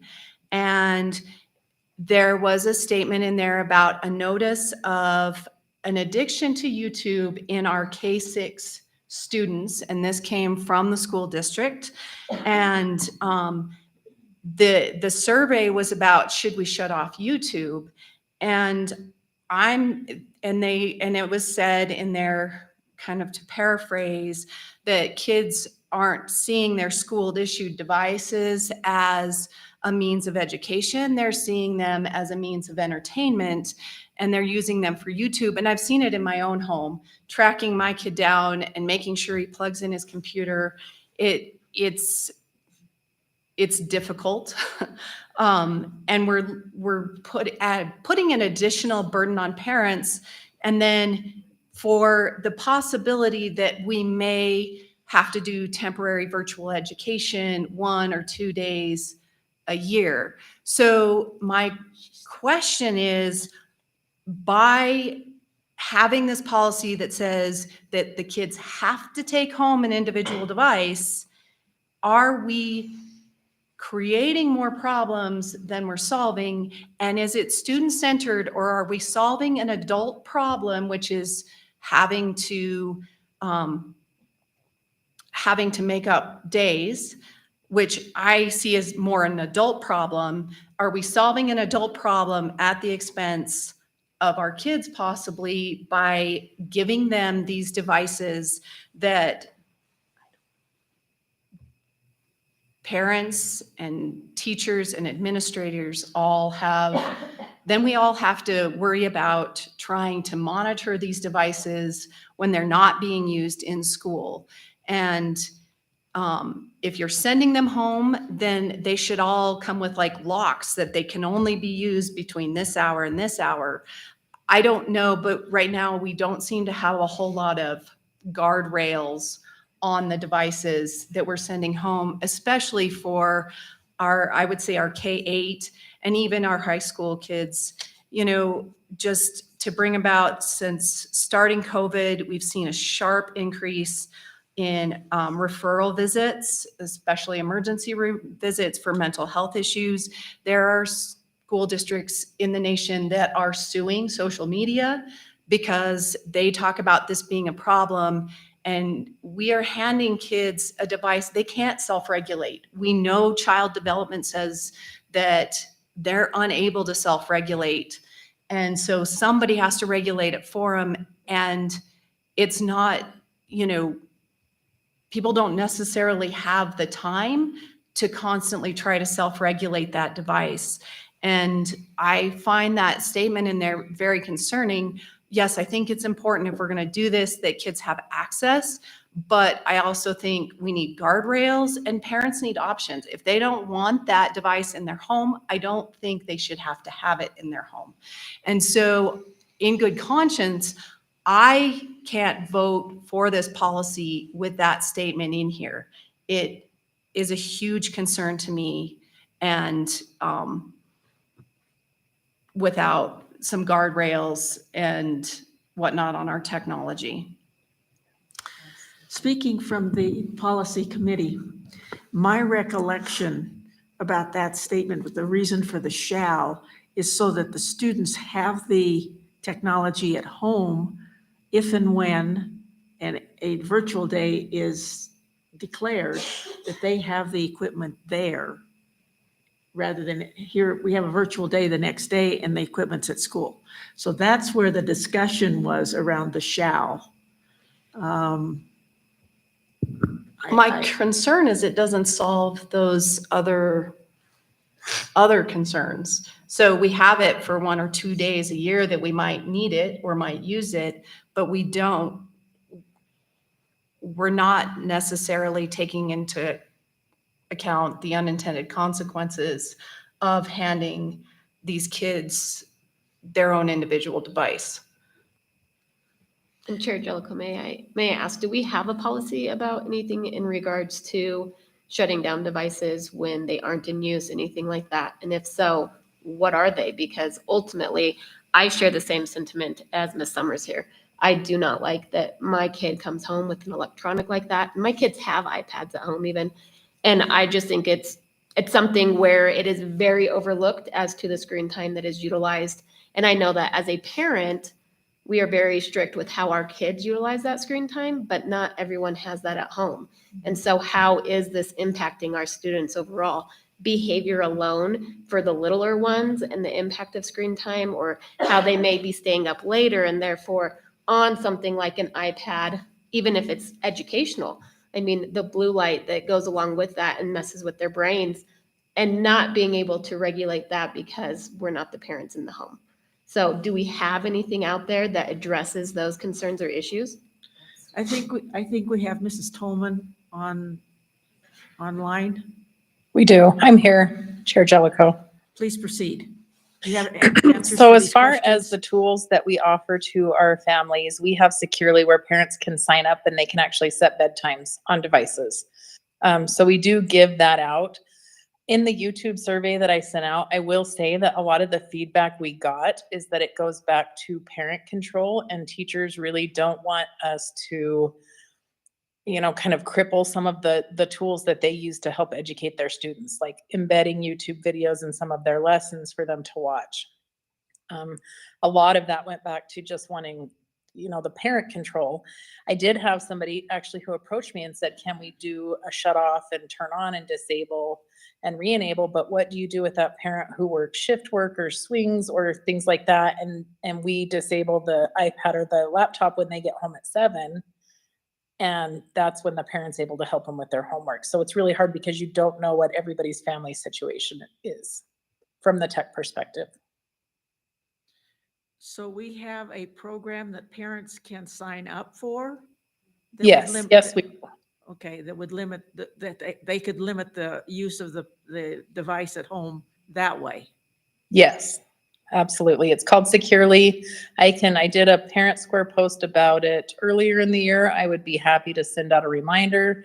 I actually think that might be a good idea since we've done third grade laptops so that parents know they need to sign up again for those laptops. Does that answer your questions? I don't think so. Like, I think then if we have Securely, then it should be put on there automatically that they're only open this time to this time, and then parents can request it removed. Or I would like parents to be given an option to not have the device come home.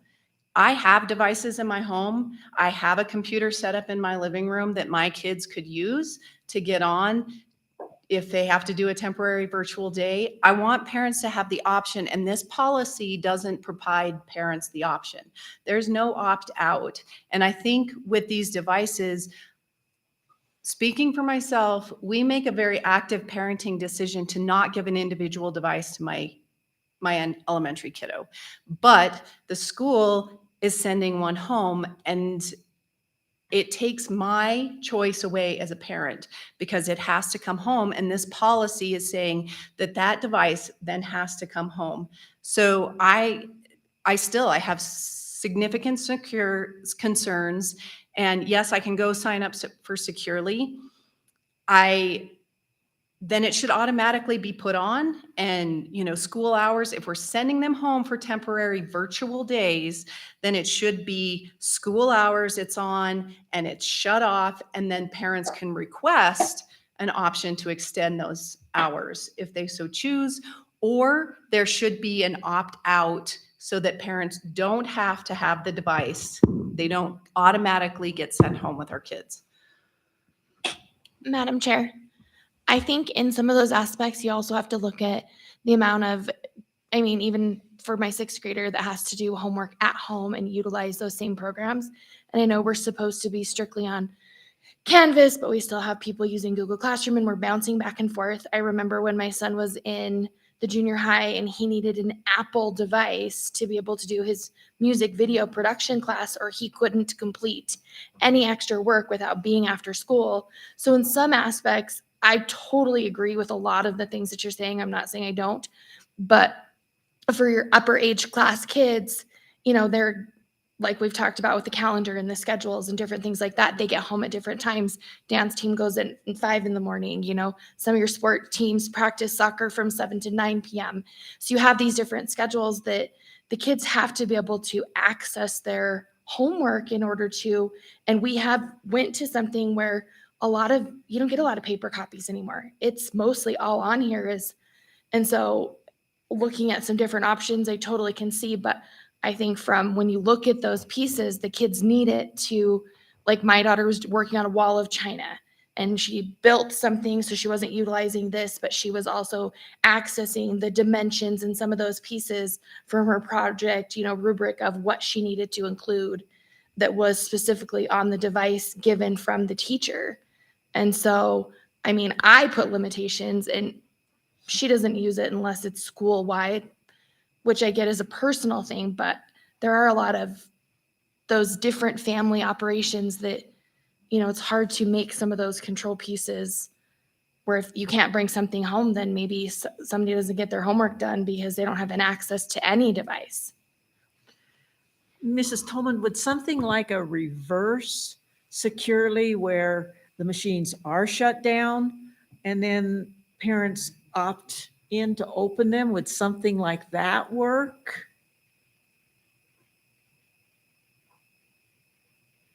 I think you're muted. Sorry about that. The ice on my legs go to my head, I guess. Not necessarily, because really we struggle, as everybody knows, to get updated contact information from our parents. So, you know, there's things that we can do to push that out automatically, but I think as far as it's not going to work necessarily on a lot of the devices. We can't even get employers or you know, updated addresses where our students live in a lot of cases at this point. So I think we would still miss a lot. And I think that it would create a lot more work on the back end to open them up one at a time, because there are so many of our kids who participate in those extracurricular activities, or parents who can't help until after certain hours. And I feel like it would be overstepping to dictate the hours that a student can use their device when they're working on their schoolwork. That kind of steps us backwards. So do we have any ideas for solutions? Chair Jellicoe. Mrs. Bolton? So the virtual policy versus the one-on-one devices, the virtual policy was, and I hear the concerns, the virtual policy was put in place though, so that we had options for kids that are sick, or, you know, it's great now that we can use it for a snow day and not have to make it up. We don't have to come to school on Easter Monday. And there's another school district next door that I think now has to make it up.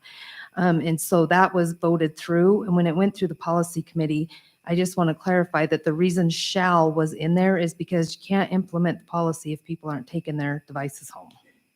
That was my recollection. That's the only clarification I have of why it was suggested to put in there.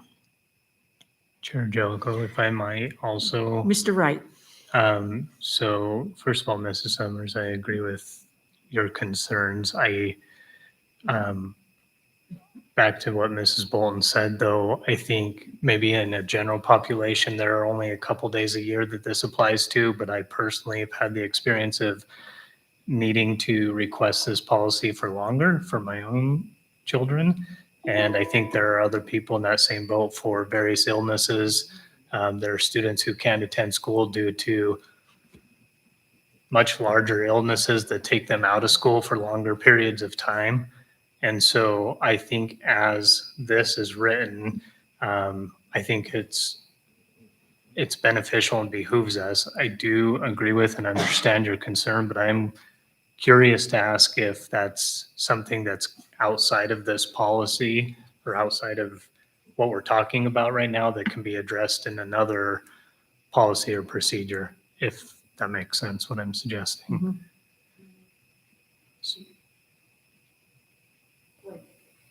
Just, Madam Chair, just to clarify, are you asking, because I have no problem with this policy.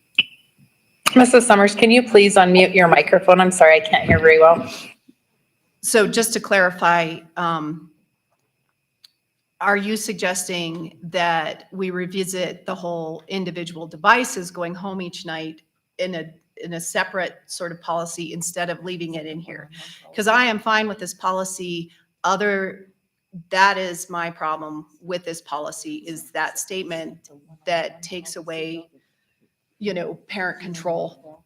And I don't know how we as a district can write a policy that takes away parent choices and control over something like having a device in their home. There are some parents that would choose not to have any devices in their home. And I would be fine with the rest of the policy, but I don't agree with that. And I can't vote for a policy that has that in it, where you take away parent choice and control on something as crucial as having an individual electronic device that comes home every night that they're responsible for. Madam Chair, I guess Mrs. Thompson. I understand all of the trustees' concerns on this one. However, in this particular sentence, in this particular policy, we are only addressing this in an instance where it would be on a case-by-case or emergency situation. This isn't an every single day situation. I think where the concerns are coming would be a completely different policy, which isn't what we're discussing tonight. And if we want to discuss that policy, I'm fine with bringing whichever policy it is under and going through that particular policy. I understand the concerns. I don't think they're valid with this particular policy. Further discussion? Madam Chair. Mrs. Schumacher? When it comes down to it, I mean, I would just disagree with what Ms. Thompson just said. Ultimately, my understanding of what Ms. Summers is saying is the fact that we are requiring that devices go home. And with that requirement alone, it's taking away parent choice of what they do with those devices altogether. And so I think that ultimately that's where that sentiment is coming from, and that just the fact that there is no choice. It is a shall. You have to do it. And although other policies clearly need to potentially be brought up in regards to what that looks like, I think that I think it's understood as to Ms. Summers' concern as to why she cannot vote or approve a policy that says that it is an absolute requirement. Further discussion? Madam Chair. Mrs. Summers? And I would say, like in response to Ms. Thompson, if we need to look at other policies that relate to this, it does not belong in this policy. It would belong elsewhere on individual devices. It doesn't belong in this policy per se, would be my other point, in response to Ms. Thompson, because it's setting up a whole other system. And I think we need to consider that as well, that maybe it doesn't belong in this policy and it needs to be addressed elsewhere. Any further discussion? Madam Chair, I just would like to ask, is there a way to table this policy and discuss other policies that could be forthcoming to address some of the issues that have been brought to light tonight? Is this one of the policies that the state is requiring for us to be able to use to not have to have makeup days? See, that's the timeline that we've been on. This policy's been on our calendar for a while.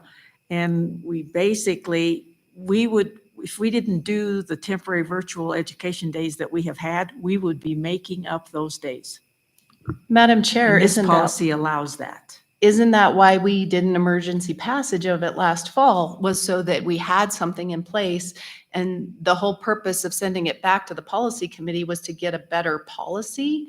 And so what is the deadline for having a new policy in place? Because we've already approved a policy for temporary virtual education. So we have something in place that we're going off of. And this was to make, it was sent back so that it went through the process. So it went through the process and there were some concerns with the original policy. And so I remember the board discussion from when we initially passed this, because it was an emergency situation, we passed it, but there were some concerns and some discussion about this policy, and we sent it back to the policy committee, not just so it went through the process, but so that there were some concerns that were addressed in this policy. And some of them were, this happens to be a new concern. Well, my recollection with some of the concerns, because we had teachers here that night that were concerned that anybody could declare a virtual education day. And there were concerns about that it had again, go through the process of who decides those temporary virtual days, and not every parent, every family, every person, every family cannot decide for themselves that they're going to have a virtual education day, that it was the district that established those virtual education days. And that seemed to be the concern at that time that was resolved. Madam Chair, I agree. We've got new board members since that time though, too. But this statement that they shall take their individual device home each night is a new statement. And we did address a number of the board's concerns were addressed in the, you can see the strike through on course and structure instructional delivery to students who are unable, that replace the do not want to attend in person. I know that was a big concern as part of our discussion, but the new addition is shall take the individual devices home, removing the parent choice. And that is the big concern for me. In this new policy, we added something else that I don't think necessarily, I think we need to address elsewhere. And I think we need to take some serious consideration in, because it Madam has the Chair, potential for harm. Mr. Wright. if I might, I ask this in complete respect because Ms. Summers, I agree with your concerns.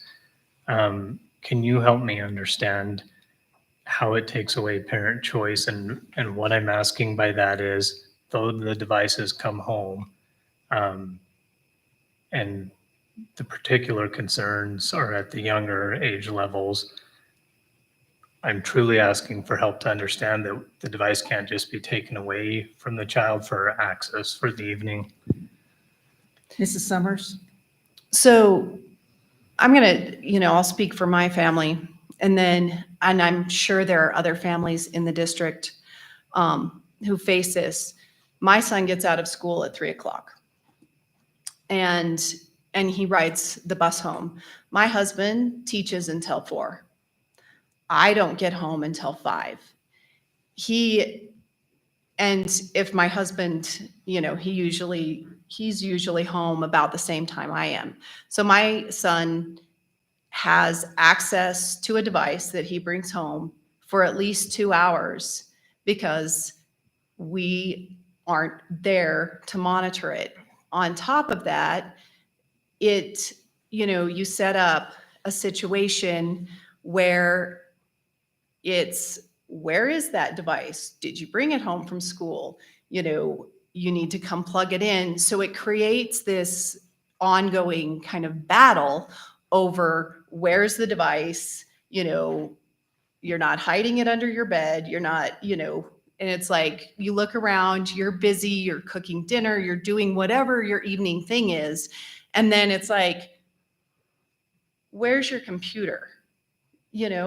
And so we don't all have 100% attention, and they take off with it. And I know that it happens in my family, and I'm assuming, and maybe that's the wrong thing, that it happens elsewhere. But I've seen kids and they're like, if there is a screen around, they're like drawn to it, and they would rather do that than anything else. And then, they're hiding it. And I've seen it, with other kids. I've seen it with my nephews when they have their little iPods. You can't, you think you're monitoring it, you think you're separating them from it, and then pretty soon you turn around and you're like, why are you back on that thing again? I understand. So Mrs. Tolman, if you're still on, can you help me understand the capabilities of Securely, as in what can be regulated with that and what cannot? Yes, I would be happy to. So as far as our understanding goes, parents, as soon as the student is off of the district network, parents can actually control the behavior of the computer. So signing up for Securely can give you the ability to put it in sleep mode or nighttime mode or whatever, so that when the student's not on the district network, the computers doesn't work, basically. So I would like to, here's my concern, is that I think, look around us, these are tools that we all have to use every day. And I do think it's a systemic issue that we're all on devices more than we probably should be, and it's not good for anybody. So I agree with your concerns wholeheartedly. My kids also have iPads and are on them more than I would like them to be. That said, it sounds like, if I'm understanding correctly, we maybe have some tools available that can help us. And I do see, from the point of needing to have these spur of the moment for an emergency situation, like a snow day or whatnot, the need to have to bring them home. Maybe we could have some sort of initiative or better training on the Securely app and capabilities, so that parents who are concerned can take a more active role. And I will admit that there are parents who won't take the active role, and it will be a problem. But it's something that I don't feel like we can solve for everybody. But if we can better understand this app, I can see the need for the language written the way it is. And I'll just go back to when this is used appropriately, I see great benefits for the ability to have the policy in place. Madam Chair. Mrs. Tolman. Yes, sorry, I'm texting Zach furiously to make sure I have the correct information. But right now we have 56 kids signed up for Securely. So their parents have gone in and signed up for Securely. We have 10 parents who have put the computers into sleep mode or the iPads into sleep mode. So I would be happy. I think training and informing our parents is a great idea. So from my department, I would be happy to get more information out there to help our parents. Madam Chair. That seems like the solution that we're looking for. I mean, there's the parents' prerogative to shut down the computer. And if we can get that publicity back out there again, I mean, some real blasts and so forth to make that available. And for those parents that have that concern, there's their method of controlling the use of the device in their home. So further discussion? Let's see where we are.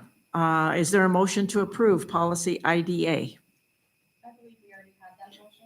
And the second, okay.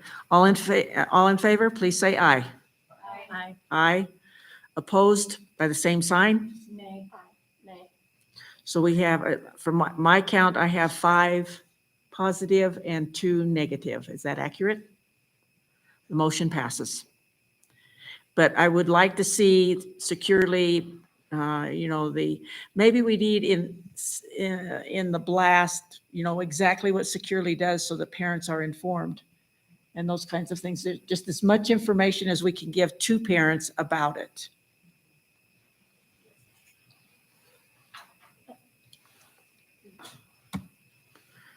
Moving on, number 16, good of the order. Anyone with good of the order?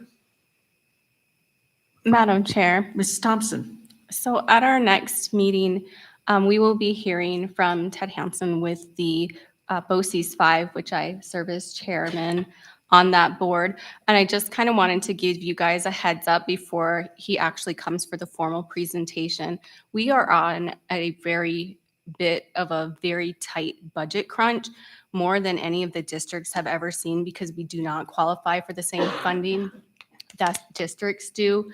We were able to get some legislation passed that will allow BOCES 5 to apply as an LEA to try to open up some of those funds. But we're at a critical moment right now where our facilities up at Wilson, which is referred to as C-Bar B Ranch, is in dire need. The roof is leaking, the siding is coming away from the building, and we are taking the kids that need 24 hours a day, 7 days a week service, and our cottages all need to be redone. And at this point, I hate to say this, but the middle ground to get the things done that we need to have done in order for us to be operating at capacity is going to cost us $27 million. If it was everything that we wanted it to be, it would be upwards of $42 million, but we cannot afford that. So I am kind of just asking you guys to kind of look at the possibility of, instead of doing the 0.2 mil for maybe the next 5 to 6 years, of increasing that to 0.5 mil instead. We are asking all of our member districts, which are 13, if we can get that increase bumped up for a temporary solution so that we can make all of those cottage facility improvements, that we can get the new roof that we need, the siding that we need. And we also have inside the facility, there's certain things that we have to have done because of the type of child that we are dealing with on a daily basis. They have to do a lot of upgrades.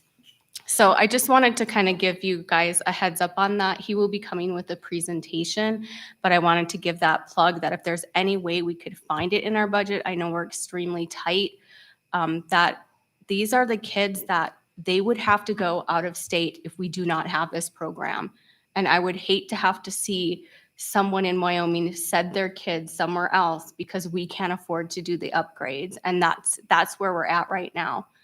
We've looked at all of the options possible. And at this point, we've come down to raising rates and asking our districts for help. So if you guys could please kind of kick that round in your mind a little bit, I'd be happy to meet with any of you one-on-one and give you more information about BOCES 5 and what we do. It's not just that 24/7 school, which is what we're mostly known for, but we have 6 other day schools at this point. We've expanded 3 schools in the last few years. So the need is there and it's only getting more. We are getting calls daily and we can't even take the kids because we don't have the facilities available anymore. So that's just my plea to you guys. And Ted will be coming and giving a great presentation on all the stats and data that we have. But I just kind of wanted to get that, you guys thinking about it ahead of time. Mr. Duncan, as we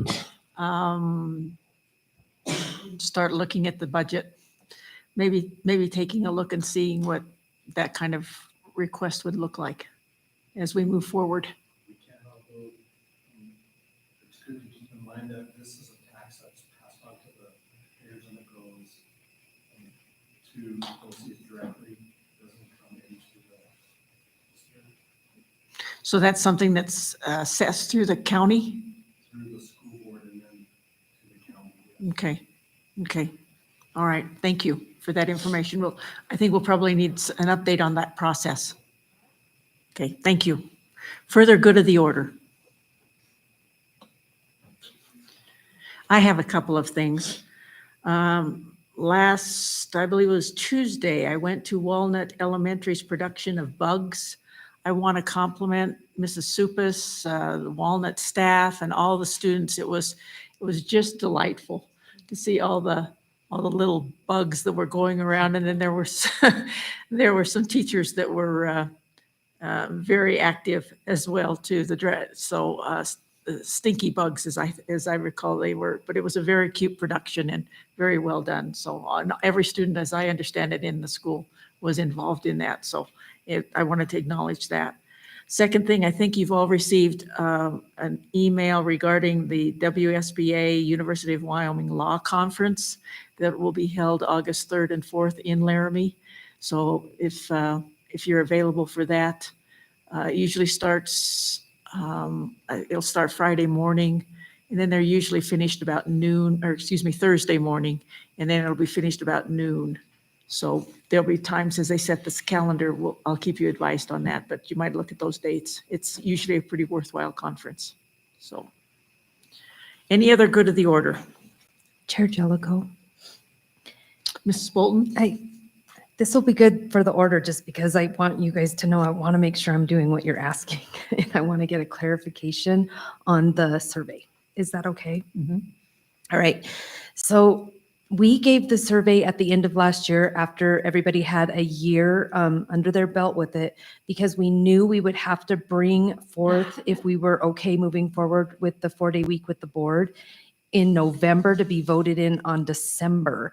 And so I just want to clarify, in December, I believe the board approved for the district to go forth with the 4-day week so that we could build the calendars and things like that.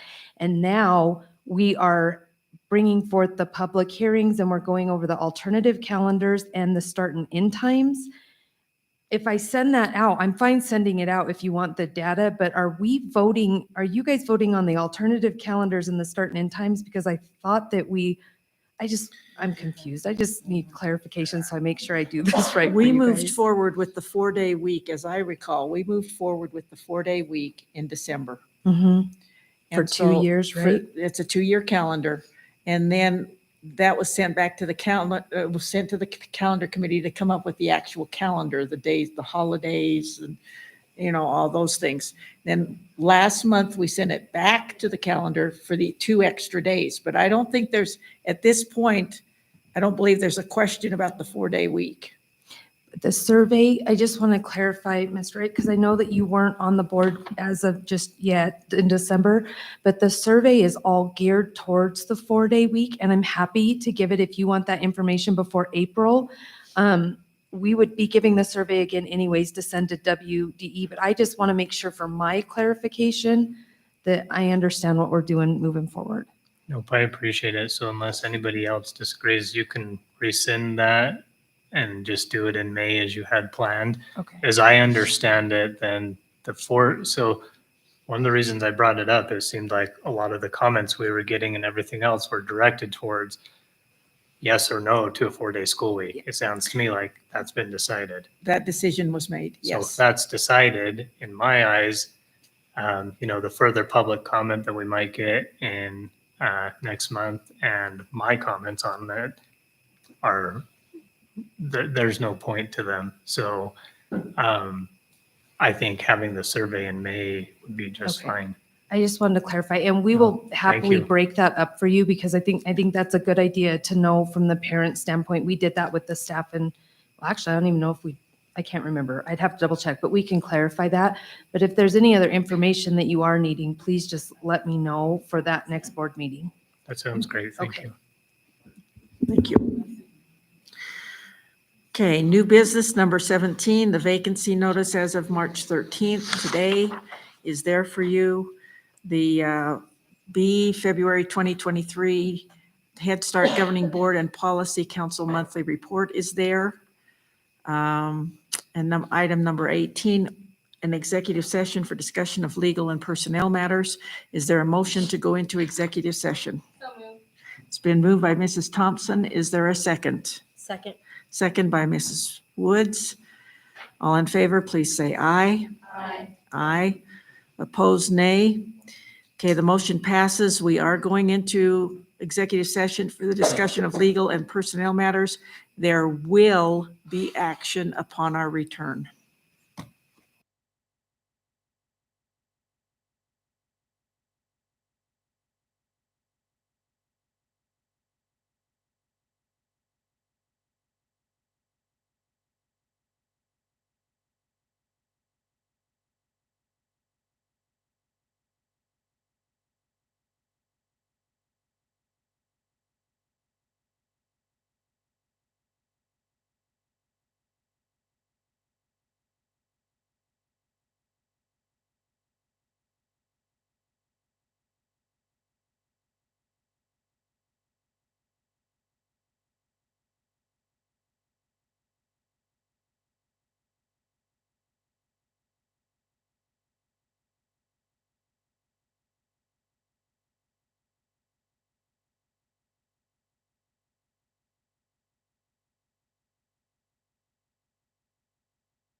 Let's see, we have everybody back. We don't have Andrea yet, right?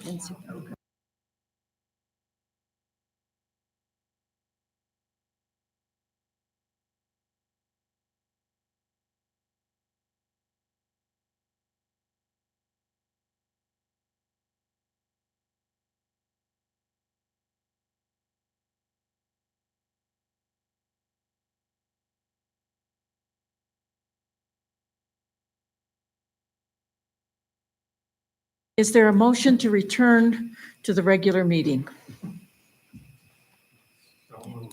It's moved by Mr. Wright. Is there a second? Second. Second by Mrs. Wood. All in favor, please say aye. Aye. Opposed, same sign. Okay, we are back in regular session. We do have a quorum. Is there a motion? Madam Chair, Mrs. Thompson, I would like to make a motion that we reject the governmental claim pertaining to an alleged injury. is there a second? Second. Second by Mrs. Wood. All in favor, please say aye. Aye. Aye. Opposed by the same sign. Motion passes. Okay, is there a motion to adjourn the meeting?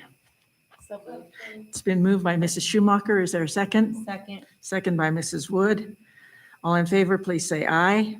Aye. Aye. Opposed? We are adjourned.